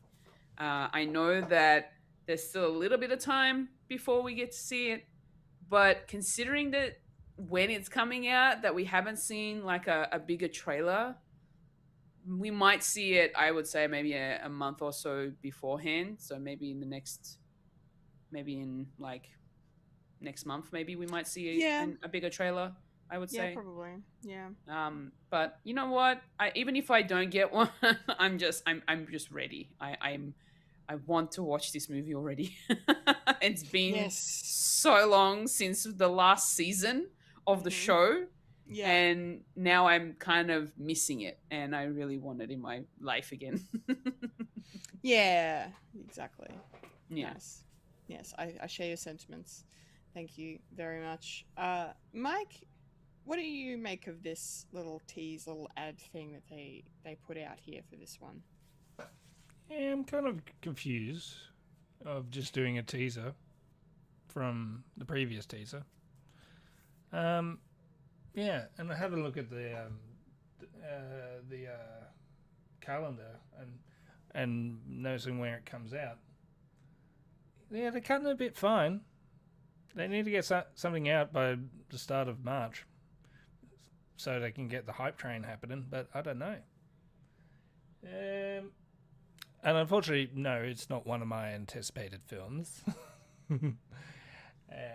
I mean, when Spoilers. when I watched it, I had to comment underneath. It's like, it's not Endor. Fair. Anyway, Very fair. but I think the joke is they're trying to make it look like a Budweiser ad sort of thing. It's like, yeah, it's understandable. Yeah, trying to make it fun, I guess. Yeah, not too much to talk about because I don't think it's got anything to do with the movie. Unless it does, then it's just one scene where they're just going through an ice planet for some reason. We don't even know what's going on. It's weird. No, we don't. We have no idea what the plot is. They haven't said why. anything. Anyway. But yes. Yeah, so when is this coming out? The Mandalorian and Grogu will be in cinemas on the 21st of May. So it will just be in time. Yes. If you call May Star Wars month, then hey, it works. Yeah. Maybe the big trailer happens at Star Wars Day celebrations. That would be interesting to drop a final. I mean, they probably will drop something for it. Yeah, then. But I'd be surprised if they kept it quiet from now until then, though. Yeah. Maybe But the big baddie they drop it as like, ooh, it's all going to be connected. And Thrawn's going to be the bad guy. I don't know. It's weird. It's weird. Weird timing. It is weird. Yeah. All right. Our second Super Bowl teaser that came out. This one is for Supergirl. We had some superhero action on Super Bowl day. Very fitting. This is basically just an abridged version of the trailer we've already seen. So I found this a really interesting choice to put this out. Like there's a couple of extra clips in here, like some stuff with crypto that we hadn't seen before, which, you know, I'm always here for more crypto, being adorable and wonderful. But yeah, I'm just ready for this movie to come out. I've been excited for it since it was announced, you know, so, and I love Millie Alcock, and she's an Aussie, so gotta represent Aussies in the superhero world, and I'm excited to see what she's gonna do. But yeah, this teaser didn't really do much for me, other than remind me that there is a Supergirl movie coming out soon. So I suppose it did its job in one way. What about you, Fulya? What did you make of this little tease for Supergirl? I actually kind of liked it. It sort of gave me a bit more to seeing what we're going to expect. I know there's a lot more that it could probably show in terms of what the actual story will be for the full movie, but this teaser was actually really good. It kind of got me more interested in wanting to watch it. Not that I wasn't going to watch it anyway, considering the way that Superman ended.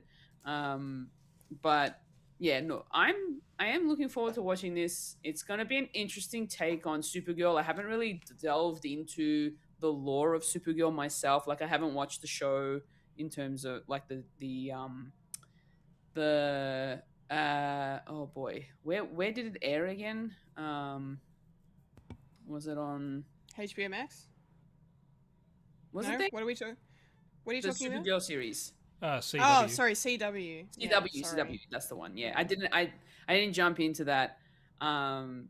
So yeah, it'll be really cool to see it come to life a bit more and more in terms of the new sort of boot up to the DCU. The other thing I will also mention, the fact that there was a quote in there that she mentions about Superman when someone asks her about Superman. She says that Superman, what was the phrase?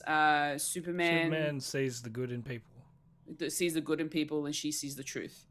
Yeah, I love that quote. That's a great quote. Yeah. So I'm looking forward to where that kind of leads in terms of why she meant that. So yeah.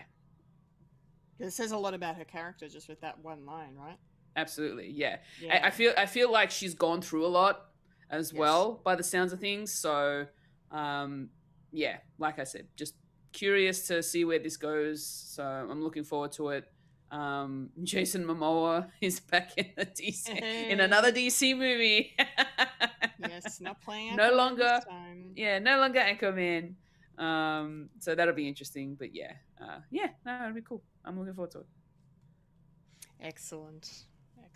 Thank you for sharing your thoughts. Mike, how are you feeling with this Supergirl teaser?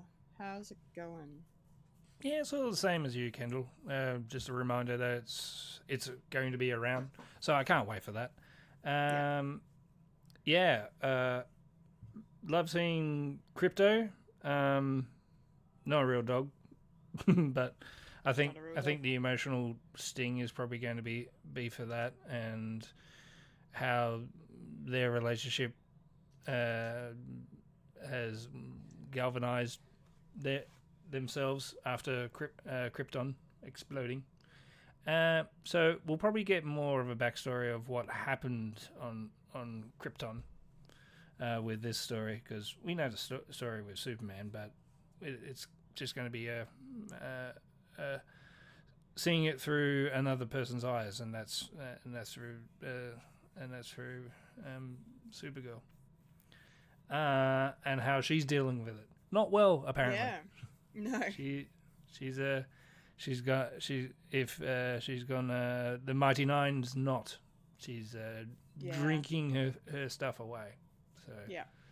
and going to a red planet to do it, because alcohol doesn't really affect people, cryptids on Earth. So, and it's going to be out of space, so we get to see this new DC universe in space. Yeah. And what's going on there? So, yeah, it's the most James Gunn looking Yes. movie without being done by James Gunn. So Yeah. I kind of get it, and I like space stuff, and I like this movie. So when is this movie coming out? Supergirl will be in cinemas on the 25th of June. Yeah. Yes, 25th of June. So about 4 and a bit months to wait for that one, but definitely looking forward to it. And our last trailer is here for inclusivity, Michael. I'm just saying, I got a hard out very soon, so you know. Oh, do you? I might just leave. Wow. Well, we won't linger on it too long then, because this was one of the only trailers from the Super Bowl that was like a full trailer that came out. So that was another reason I included it. But of course, They could afford it. about yeah, they could afford it. Minions and Monsters. Minions and Monsters. This is the third Minions film that is spun out of the Despicable Me franchise, which is up to its fourth or fifth film. They've done 4 of them so far, so I think that maybe there's a 5th one coming after this. But look, I don't know what it is. I don't watch these movies anymore. I've only seen the first Despicable Me, and I liked it, and I was happy to leave it there. I don't need to see every single thing. But every time a trailer for one of these things comes out, the Minions just crack me up. I can't help it. I'm weak for the Minions. Yeah, sorry. Not sorry. But no, I love the way they talk in this like sort of, you know, Simlish sort of vibe. Very you know? French version of. Yeah, and just like, you know, the way they interact with things, and this trailer was kind of fun, and the way it sets up like they're making a movie or something with the Minions in them, and then like how that kind of echoes into disaster, and and then just and then them deciding that they're going to conjure this, you know, kaiju from beyond somehow, and then they get this itty bitty little dude that I think is voiced by Awkwafina, or at least it sounded like it was voiced by Awkwafina. It doesn't mention it on IMDb, unfortunately. Oh, it doesn't? No. That's annoying, because it sounded like her with her voice, but like slightly altered. So that's interesting. Yeah, you're right. They've just got the Pierre Coffin, who does the voice of the Minions, and he's directing this movie as well. Interesting. Interesting.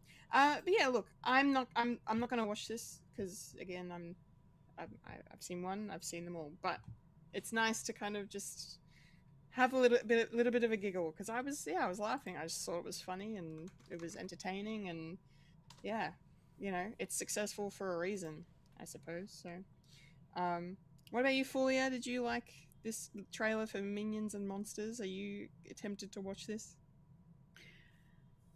I know me. I'm probably gonna watch it. Hey. I probably won't watch it in the cinema though. I'll Okay. put it that way. I'll Yeah. wait for it to come to a streaming service. Mhm. But like you said, Kendall, the Minions are just hilarious, and Yeah. just the way that they behave, the way that they speak. They're trying to do the right thing, but it always ends up in chaos or something goes wrong, and then, you know, and it's just it's just funny. And Yeah. that's why Illumination keeps making them, because they know that people are gonna, like, especially kids. Minions are still relevant for them. They love the Minions, and it's just gonna be one of those things where you're not really gonna see much in terms of many characters. Like I feel like it's because it's coming from the Minions kind of point of view. They're trying to make this monster movie, but they want it to be really epic, and so that's why they're like, let's form this demon circle and try and bring one to our world. But then maybe the way that they said or pronounced the spell maybe backfired on them, and that's why they ended up with this teeny tiny spongy head kind of a miniature monster that's supposedly a kraken, which was what they were trying to conjure in the first place. And now they're out on an adventure to find themselves a monster for their movie. So I don't know what's going to happen. All I know is it's going to be chaotic. It's going to be funny. And it's just, another little adventure with the yellow dudes in overalls. Yeah. Nice. Yeah. I'm glad you're looking forward to it. That's very good.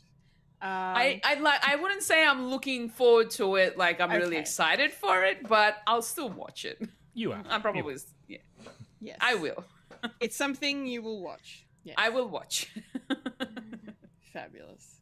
All right, Mike, give us your five words, 5 sentences even on the Minions and Monsters trailer.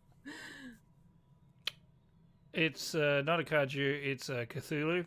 So you got some Lovecraft thing happening here. Nice. It feels like they're just going to go through all the monsters in popular culture that are in the public domain. Mummy, I'm thinking Frankenstein, because they also did a joke with Dracula as well. They were working for Dracula once. So I'm thinking this takes place before the Minions movie that came out in 2015, and before. So this is going to be, because they say it's based in the 1920s when the movies started. Before Gru. Before everything. So this is going to be the prequel. Except for The when, prequel to the prequel. yeah, the prequel to the prequel. Before they decided we're going to go to the icy tundras and just wait until the 1960s. I don't know. Why am I trying to discuss the timeline of a fucking Minions movie? But no doubt my kids will want to see it. I'm just going to watch it and it's like, hey, I can see what they're doing. They're doing Cthulhu and all the Universal monsters. So can't wait for that. And just let the kids watch shapes moving for an hour and a half. Let them have their fun. No.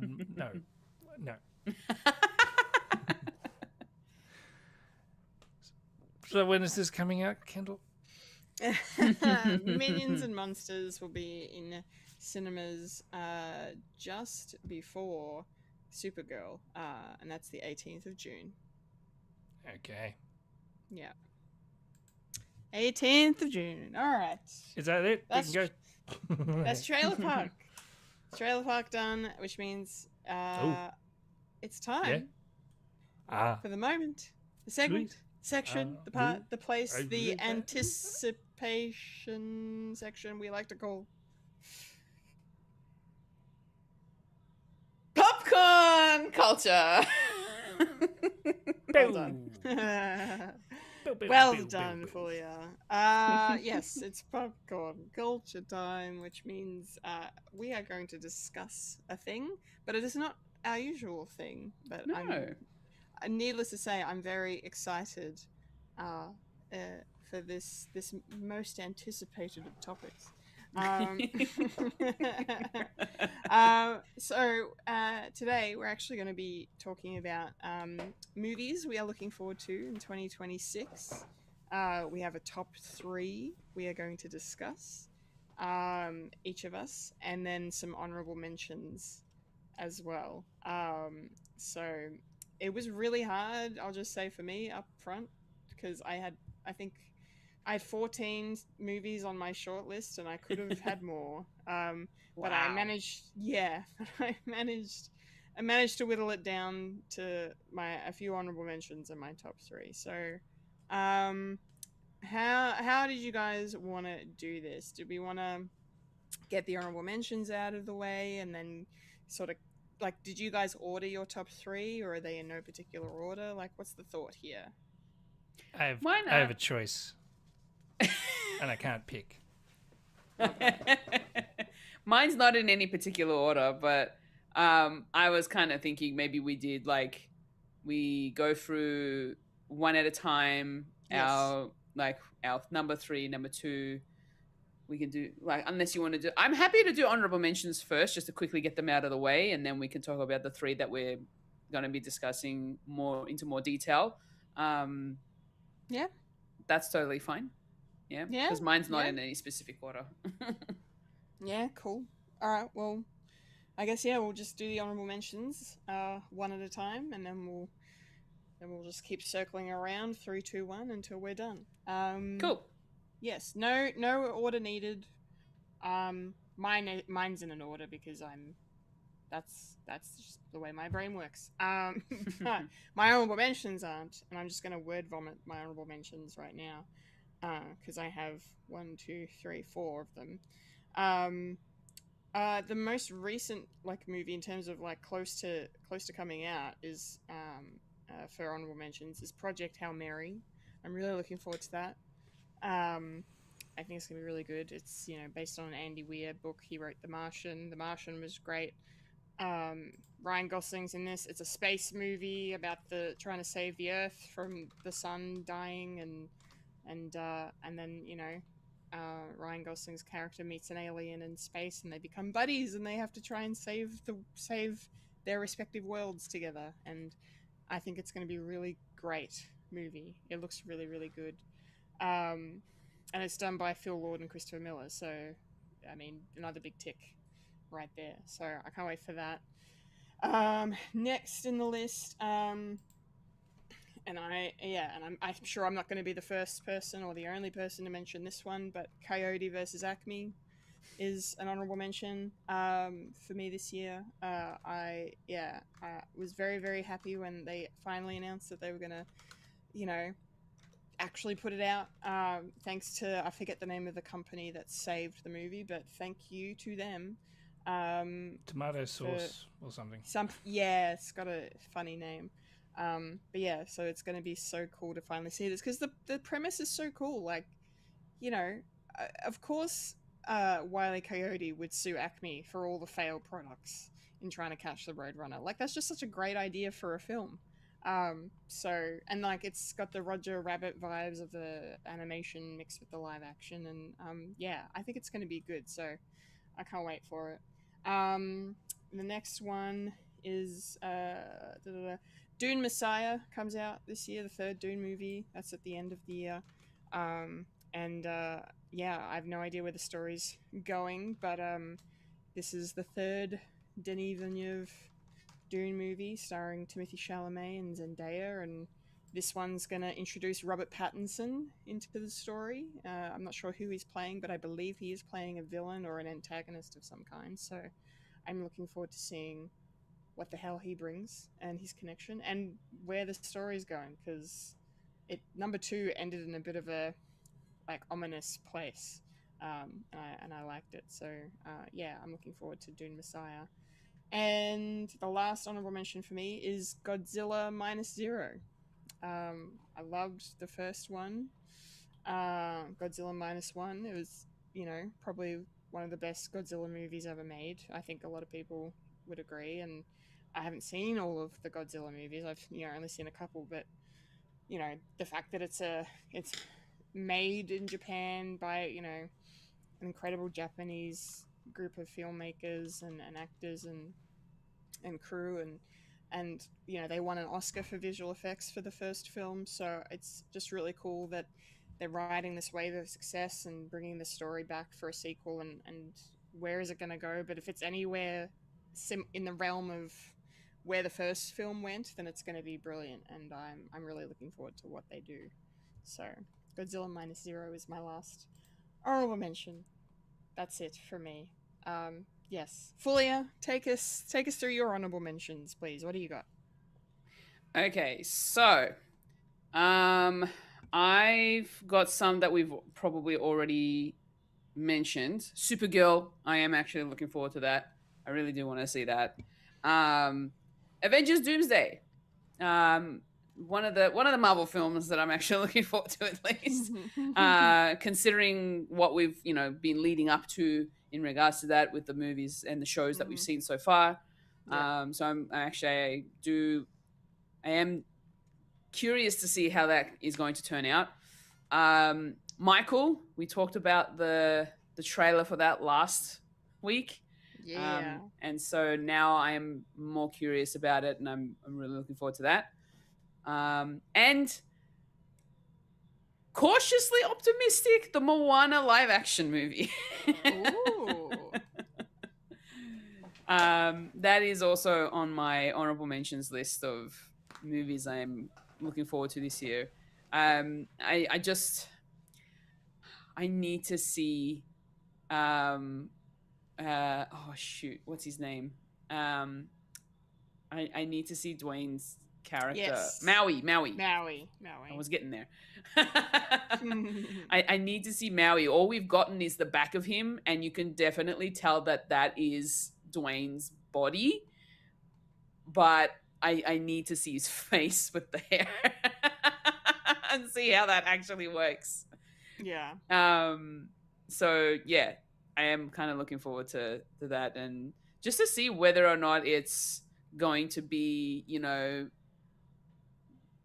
the frame by frame comparison kind of a thing, or whether they've decided to go slightly different in the way they tell the story. But hey, the trailer ended with hey, the teaser trailer.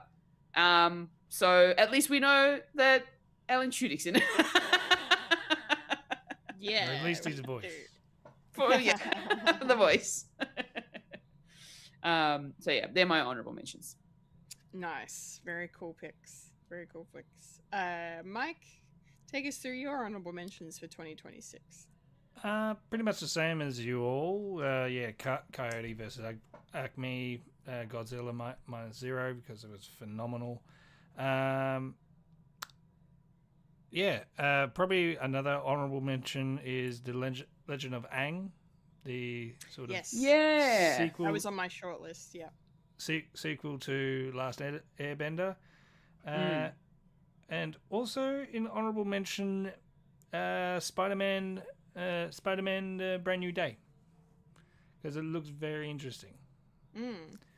And I think that's pretty much my honorable mentions. And I'm sort of putting these two together because it's Mortal Kombat 2 and Street Fighter. But they're two different fighting games. What are you talking about?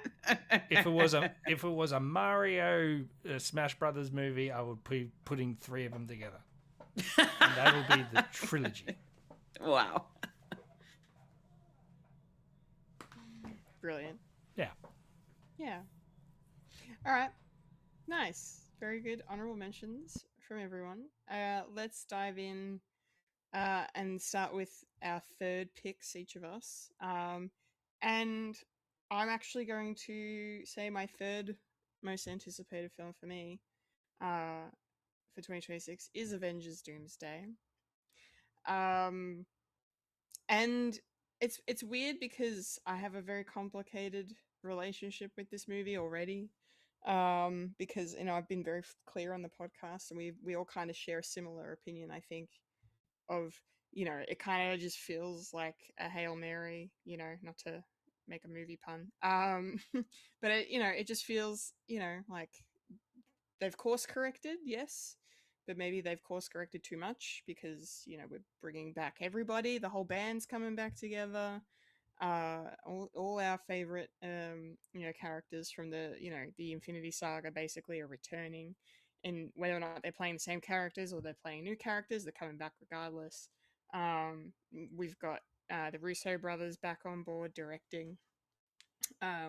We only have Stephen McFeely, though, as a screenwriter. Christopher Marcus is not involved with this project, which also gives me pause, because the two of them working together for so long on hit after hit with the Captain America movies, and then with Infinity War and Endgame, the movies start with the writing, and those two dudes working together brought us some of the most iconic cinema moments in history, and especially for the superhero genre. So it's a shame that Christopher is not coming back for this, but I'm sure Stephen will do a good job. He is clearly a very talented man. But look, I mean, all the negative stuff aside, this movie has to succeed for Marvel. If it doesn't succeed, it's going to be a nail in the coffin, I think. It's like, okay, we're done. But I don't know. I've got good. I do have some hope for it. There's a reason it's my third most anticipated film of the year. Because it's gonna be nice. I'm a sucker for nostalgia. Will freely admit that as well. It'll be nice to see everyone sharing the screen again. Especially Chris Evans, who was adamant that he was not going to be in this movie, and well, here he is. And I'm really excited just to see what Robert Downey Jr. does, because out of all of them, we know obviously for sure that he's not playing Tony Stark. He's playing, he's not playing Iron Man. He might be playing Tony Stark. Who knows what their kind of twist is on the whole thing. But no, he's playing Doctor Doom. He's playing a villain, a very iconic villain in Marvel history. And we haven't seen him done in a live action since Fan Four Stick 10 years ago, and we all know how well that did. So I'm excited to see him kind of lean into a bit of a darker performance and what he's going to bring and how the story is going to connect. Obviously, we all saw Fantastic Four First Steps, so we know what's, that post-credit scene, what that's implying, that Doom's after the baby, which, connects to the comics and everything else. And, but yeah, I really just want a trailer. The fact that we didn't get a Super Bowl trailer, it was a big surprise, but they have been dropping those little teaser things. All these characters have had their own individual little videos and looks and stuff, and I haven't watched any of them, really, because I'm just no, I want the real thing. Give me the real trailer, I just kind of want, none of this edging bullcrap. Just give it to me raw, I just want it. Yeah. And, I said Somebody last... clip that. Out of context. Yeah, clip that and send it to my boyfriend. Phrasing. Phrasing is everything. But you know what I mean? I just want, stop fucking, stop, quit the foreplay already. Just let's go. I want to see a trailer. But just how it's going to connect to everything as well is going to be interesting. And, the X-Men are coming in. We're going to get to see them interacting with our Avengers and all of that. And the Fantastic Four will meet. So it's all these amazing actors that we all love are just going to be on the same screen together doing things, and it's just going to be really special. And yes, they're going to try and recapture that Endgame and Infinity War magic, and I just hope they succeed. Also, Tom Hiddleston's playing Loki again, so it's a good time. How much he'll be in the movie, I don't know. Yeah, he's going to die. He'll probably die again. I mean, it's his lot in life. He's the Sean Bean of these movies, after all. Yeah. But yeah, so Avengers Doomsday is... I'm hyped. I'm excited. I am looking forward to it. There is a slight asterisk to all of that. But I'll be there opening day. I'll be there with all my popcorn and all my buddies to watch a Marvel film in the theater. What about you, Fulya? what's your first of your three, or your number three pick for your anticipated films? Okay. I'm going to start off with Street Fighter. I just because it's going to be a fun action movie. They're not going to take it seriously. They're just going to have some fun with it. It's going to be silly, but I don't care. It's going to be great. And I can't wait to see all the costumes for all these characters. And it's just gonna be so much fun.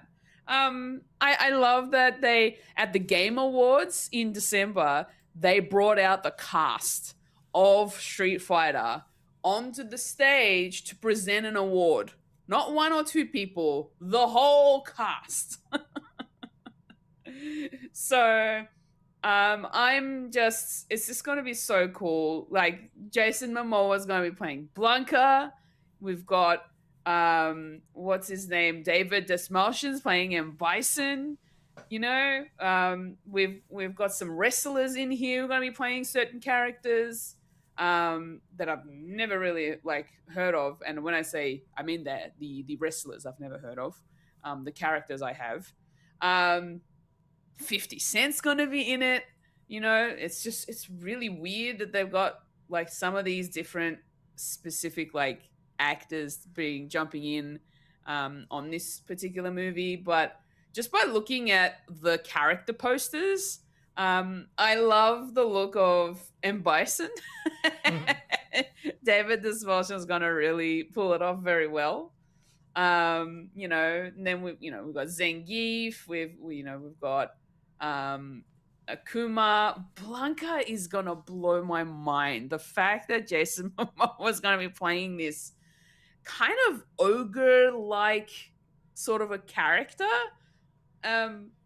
is it. I don't know how I feel about it. But yeah, look, it's just gonna be so funny. Cody Rhodes, one of the WWE wrestlers, he's gonna be in it, and he's gonna be playing what's his name? Guile, the guy with the soldier that has the blonde sort of hair that's sticking up and looks like a freaking toothbrush. Yeah, flat top. Yeah. My goodness, there's just so many amazing looking sort of characters, and the fact that they're bringing them to life is crazy. I cannot wait for these characters to be up on the big screen, and just Eric Andre's even in it. Come on. It's gonna be so good. I really can't wait. I think it's just more so to see these characters come to life is the main reason why I'm really looking forward to it.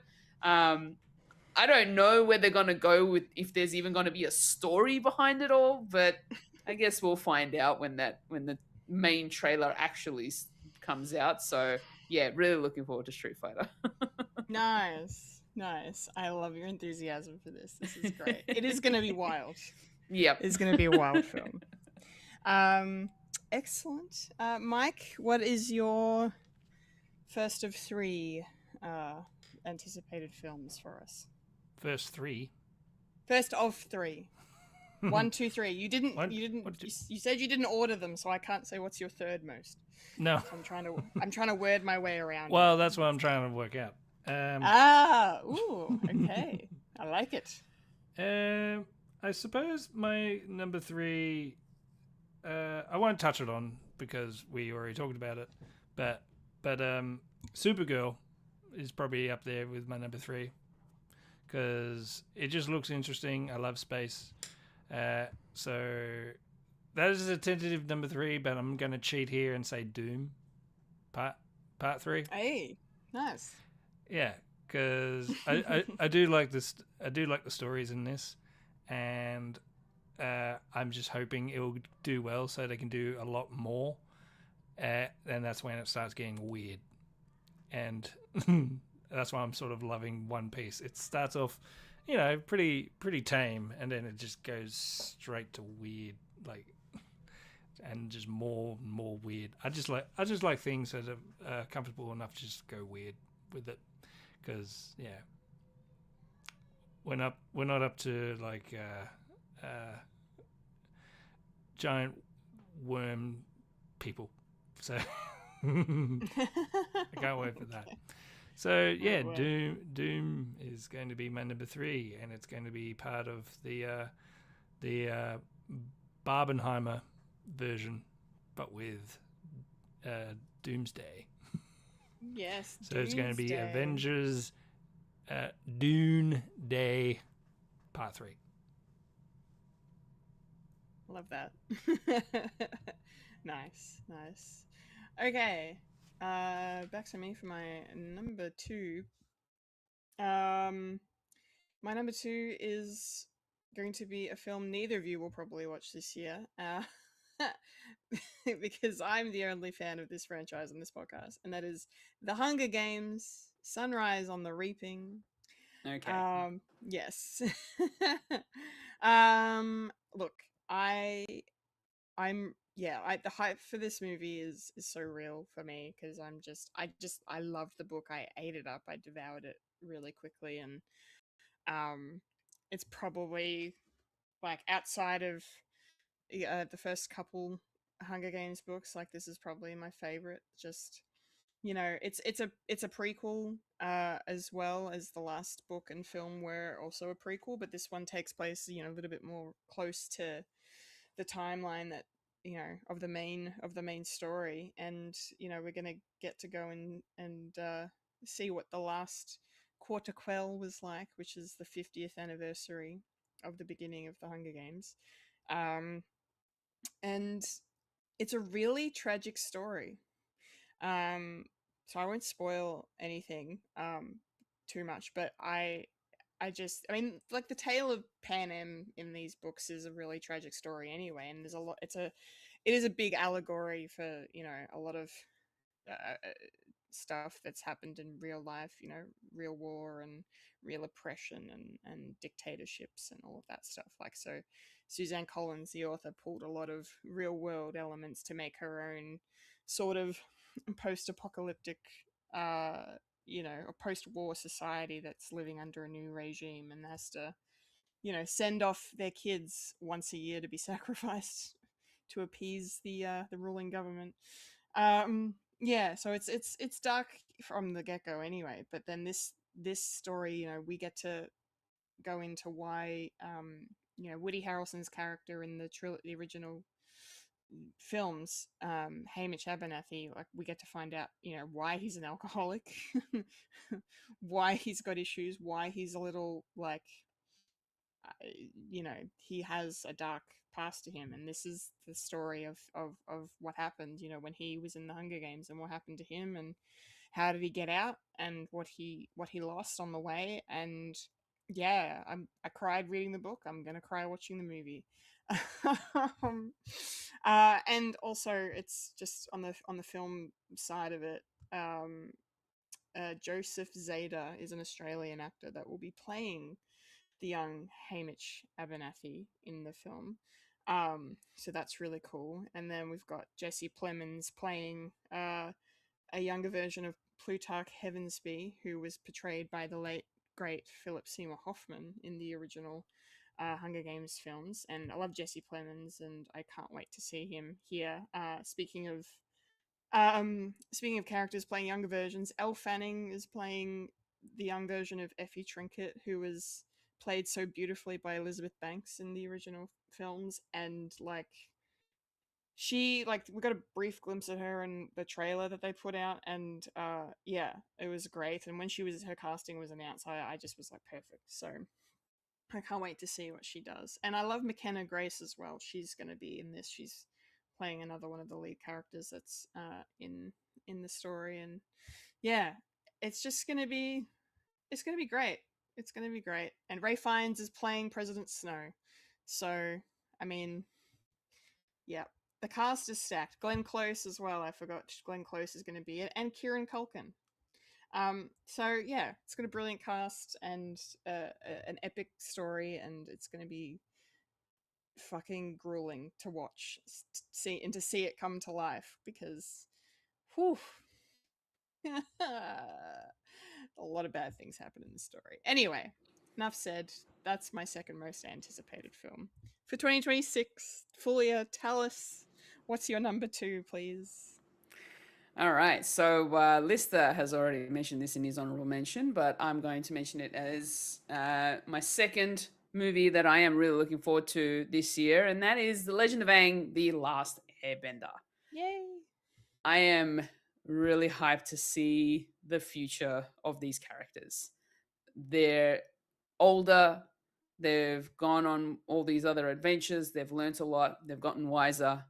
And so now it is time to see how they are when they're adulting. I love the lineup of cast that they've already got. David Bautista, Ke Huy Quan, Taika Waititi, Geraldine Viswanathan. There's like so many amazing actors in here that are going to be voicing some of these characters. I'm also just very much looking forward to just seeing the world again in the animated form, because that's kind of what I really enjoyed watching when I was, when I watched it, I was in my 20s, so even though it came out long before that. But yeah, I love the idea of seeing them a little bit older, and it's sort of in between the main series and The Legend of Korra, so it's kind of in between, sort of there, I feel like, before Aang gets any older. But yeah, I am hyped for this. It's probably the word I should be using right now. Yeah. It's gonna be, if it's anything like the original series, then yeah, we're in for a treat with that one. Absolutely. Yeah. Nice pick. Mike, what's your number 2? Take it away. Number 2. Now, I can go the joke route or the real route. Why not both? Yeah. It was going to be a joke, but I thought, thinking about it, it's more likely that I'll get more out of it. Well, the real one, number 2, is the Super Mario Galaxy movie, because I know me and my kids will have a lot of fun with that. Absolutely. Like, there's not really many things that we all like and we all want to go see, and it's slowly becoming apparent that my boy likes things and my daughter likes other things, and that's sort of splitting up what we can watch together. But they're branching off. Yeah, they're starting to branch off, which is annoying. Because I want them to love all cinema and not just various rays. But once they become older, maybe they'll start verging back into each other. But but one of them is definitely Super Mario, because they do play some Mario and they know all the different pieces, and there's also stuff for me as well, all the stuff that I grew up with, especially with Galaxy being a part of it. And yeah, it's going to be interesting. I hope, but I'm not holding my breath. They learned some of the mistakes from the previous. Don't rely too much on 80 needle drops. Don't need that. Searching for a hero, fine, and all this other, but I can't listen to like 80s pop without one of them saying, "Oh, that's from the Mario movie." It's like, no, that's Take on Me by Wham. How dare you? Excuse me?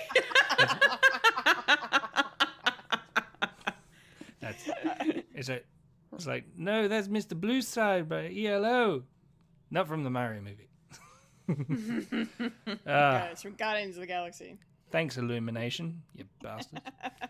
So yeah, that's number 2. And the joke one was a New Zealand film that looks interesting called Holy Days. If you don't know that one, yeah, it's got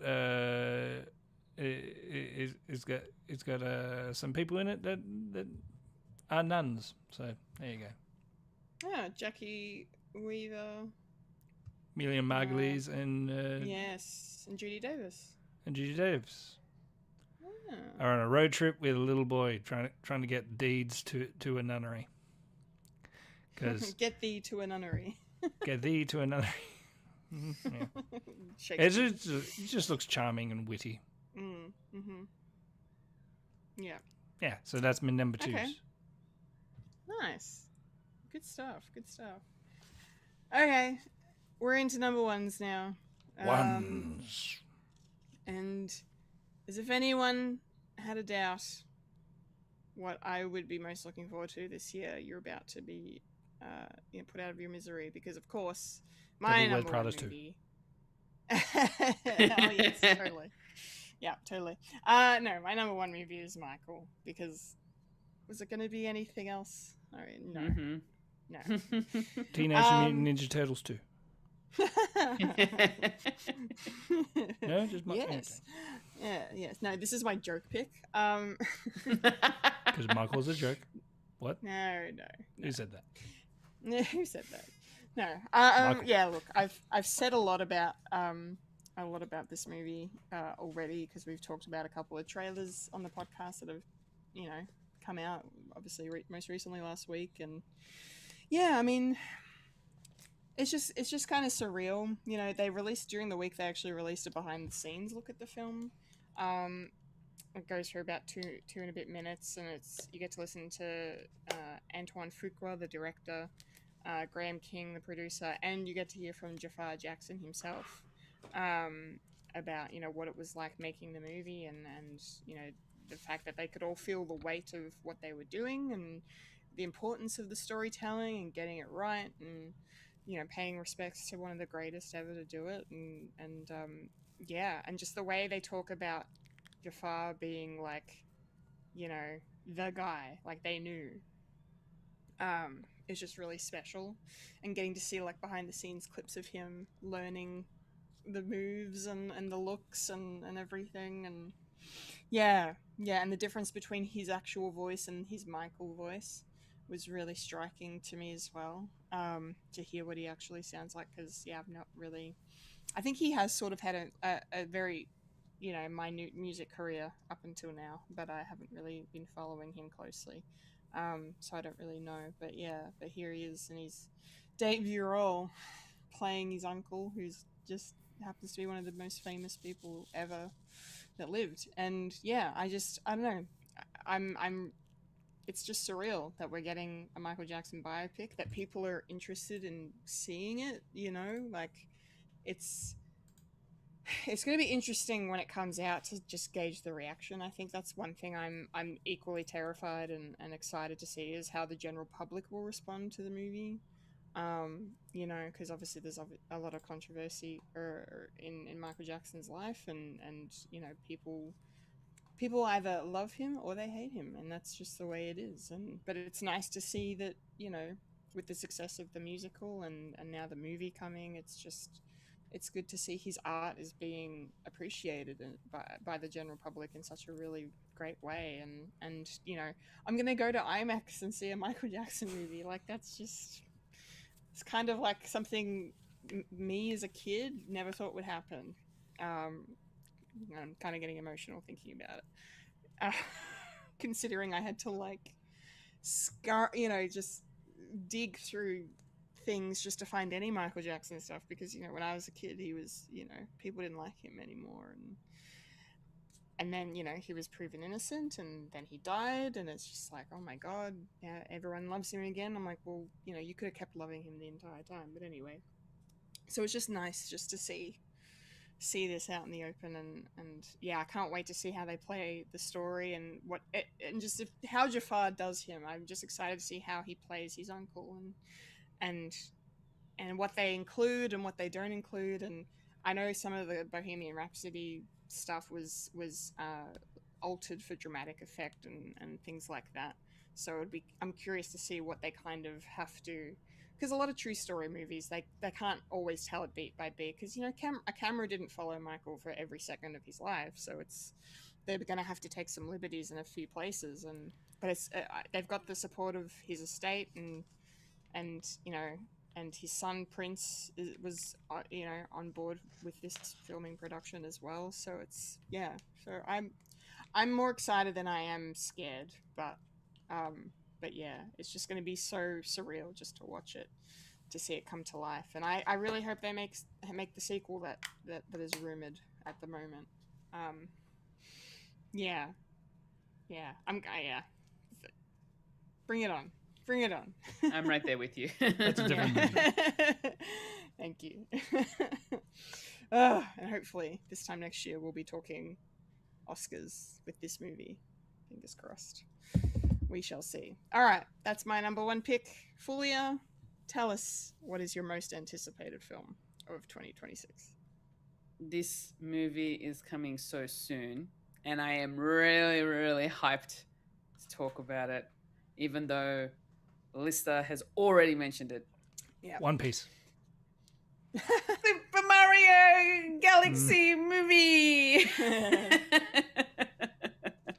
This is my highly anticipated movie. I am so excited to watch this on the big screen. The first one was so much fun. I really loved watching it. And the fact that I got to watch it with friends when I was in Canada when it was released was also quite special, because we were all kind of like, we're all big Mario fans together, and going there together to watch this movie was just so much fun. Unfortunately, I won't be able to do that this time around, but that's fine. I can't wait to see where they go in the new world now, because now they're going to be referencing a lot more of the games.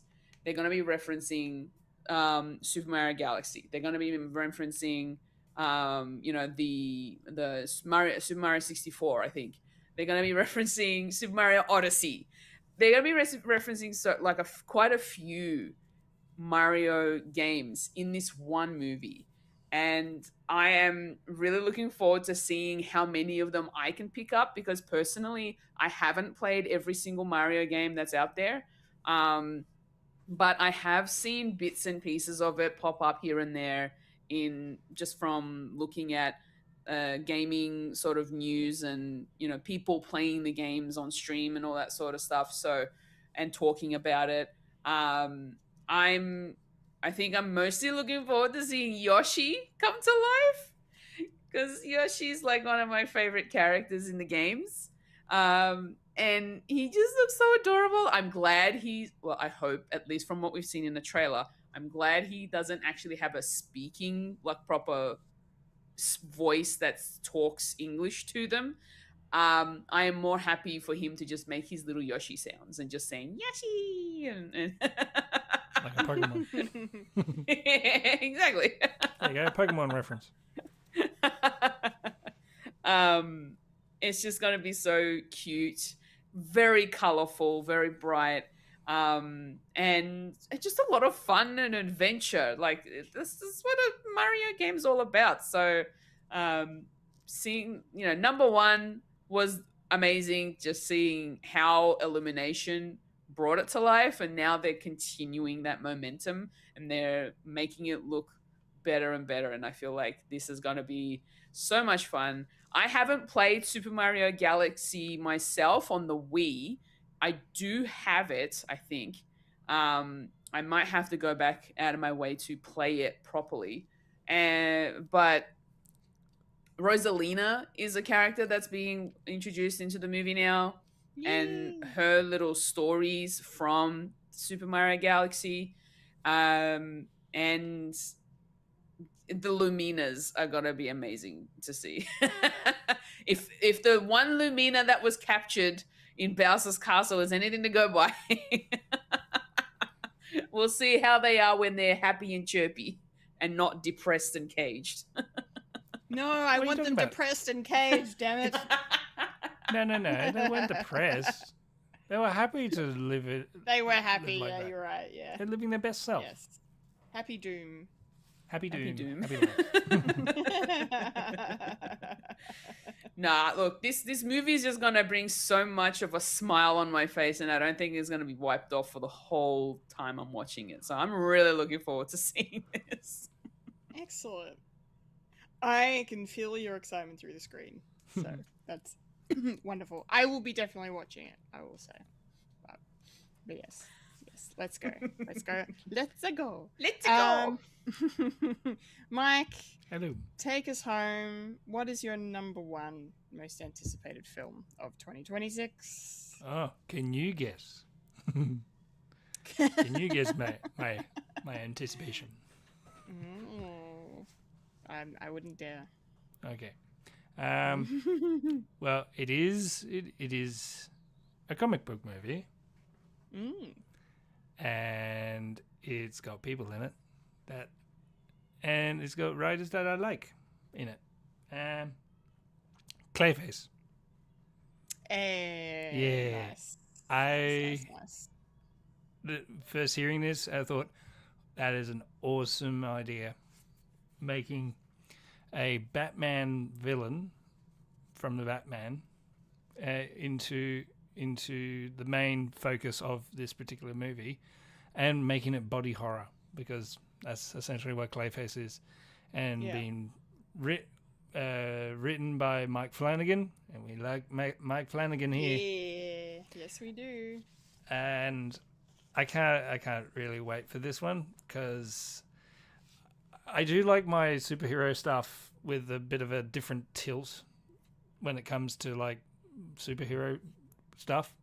Like, don't get me wrong, Superman the movie was great popcorn Superman movie. It was bright, it was colorful, it was great. But sometimes you have to say, okay, that's that. What can we do to make this appealing to another niche audience, sort of thing? That's why I kind of like Spider-Man Noir, because it's that mythos, but with the 1920s sort of thing. And I like the fact that in the press release, they say that Nicolas Cage is playing Ben Parker, a cross between Humphrey Bogart and Bugs Bunny. That's awesome. I can't wait to see that, because it's my niche. And with this, I do love my body horror. I'm hoping they'll be more inclined to do practical effects. Just seeing like say The Thing, or like if Cronenberg did like a superhero film, like Videodrome sort of thing, sort of like messy sort of stuff. Can't wait, and it's awesome. And it's also Batman stuff, and I really like my Batman stuff. And we have seen Clayface in the new DC stuff with within Creature Commandos. Apparently, this is not going to be voiced by Alan Tudyk. No. Unfortunately. Sadly. To some people. Yes. I don't to care. us. But I do find it interesting. He actually plays Clayface in the Harley Quinn cartoon, and he's completely different voice to the Creature Commandos Clayface. Right.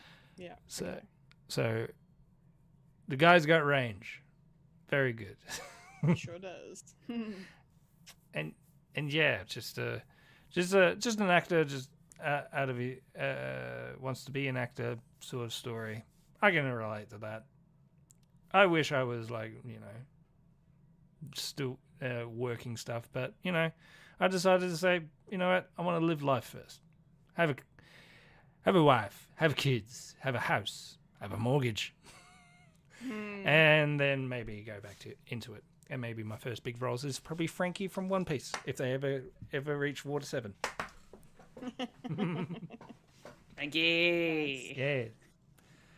But I can't play Frankie because Frankie is actually canonically an American. I don't care. Sanji is supposed to be a Frenchman, but it's actually a Brit that's playing him. So I don't care. And Nami is supposed to be either Swedish or Finn. One of them. Okay. But Scandinavian. American. So you got your American. There you go. Shut up. Thank you. Give me Frankie. Give Frankie's Mike cool. Frankie. Yeah. Yeah. Yeah, spoilers. Sorry, Kendall. If they ever reach that far. I don't know. Yeah, so that's the thing that I can't wait for is Clayface. I would recommend it for everyone if I see it. And I can't wait for a trailer. We've only getting behind the scenes stuff. So hopefully. I actually need to see where it's from. So talk amongst yourselves. What about you, Fulya? What's your... no, I'm the last one. Jesus. Okay, time to go. The Bye. last one. My brain is mush. I was going to say Clayface is definitely one that I'm also looking forward to. Out of all the DC projects coming up, I'm really curious. And because Mike Flanagan's working on it, and apparently it's like a passion project for him, like it's something that he's wanted to adapt himself for a while. I feel like I remember reading that. So, it's a shame he's not directing it, but hey. He can't direct it. But hey. He has to direct all the Stephen King stuff. Yes. Including, he's doing The Mist. Like, surely leave Mist alone. That was... Yeah, I don't want to relive my trauma from that movie. So I'm of two minds with he's got a Carrie TV show. Yeah, I'm excited for his Carrie. Yeah. Does Stephen King have something on him that he can't do anything else? You must make my books and make them well. And make them again and again. And again. And again. Oh, there was something else as well. I think that was it. Sorry. I'm just thinking out loud. Mike Flanagan. Missed. Yeah. Oh well. Yeah, so he can only do Stephen King shit. Yep. All right. Is that it? We're done? Also, sorry, I just remembered. Clayface is coming out on the 23rd of October. American thing. So, just Halloween. Time for Halloween. Time for Halloween. Yeah. What's some body horror? Body horror at Halloween. Sounds like a good time. We'll all be watching it, including Fulya. Yes. Well, it's body horror. It's fake. Well. It's just a goopy guy. Just a goopy guy. Oh. You like Luffy? Sort of like that. When he's... Oh, you're not up to that bit it's yet. nothing like Luffy. Hold on. You're up to Gear 2. Yeah, he's shown Gear 2 and 3. Yeah, so he's number 3. Where you go, gum balloon, bone balloon, where he blows up his balloons and he becomes balloon boy. Yes, I know. Yeah. Spoilers. All right. That's Anyway. enough of that. That's popcorn culture done. Those are our most anticipated films that we're looking forward to. Nice to see that there were some crossovers, that there were some differences as well. So that's really, really cool. The variety. It's like we're all individual. Yeah. Unique. Who knew? Unique Yes. New York. Yes. See, I can do an American accent. Yes, you can. All right. I'll use my credit card. Have you got any non-dairy creamer? Yes, I'm done. Okay, let's wrap it up. That's the podcast. That's it. We're done for another week. A 1, a 2, a 3. And that was a podcast called Friend. Click. Remember to follow us on Facebook, Instagram, and Blue Sky for content. If you like to listen to Fred the Alien, you can find us on SoundCloud, Spotify, or Apple Podcasts. If you'd like to watch Fred the Alien, you can head over to youtube.com/Fred the Alien Productions. And if you're watching the video right now, make sure to like it, subscribe to the channel, hit the bell icon to be notified of future content. And if you're watching us live over on Twitch or even the VOD, please make sure to give us a follow on the way on twitch.tv/Fred the Alien Twitch. Yes, I've been a Kendall Richardson. I've been a Fulya and Michael. And I've been the man with the new setup, and hopefully it'll end well, Michael Lister. Yes. Positive And- vibes. And you just experienced experienced a a podcast called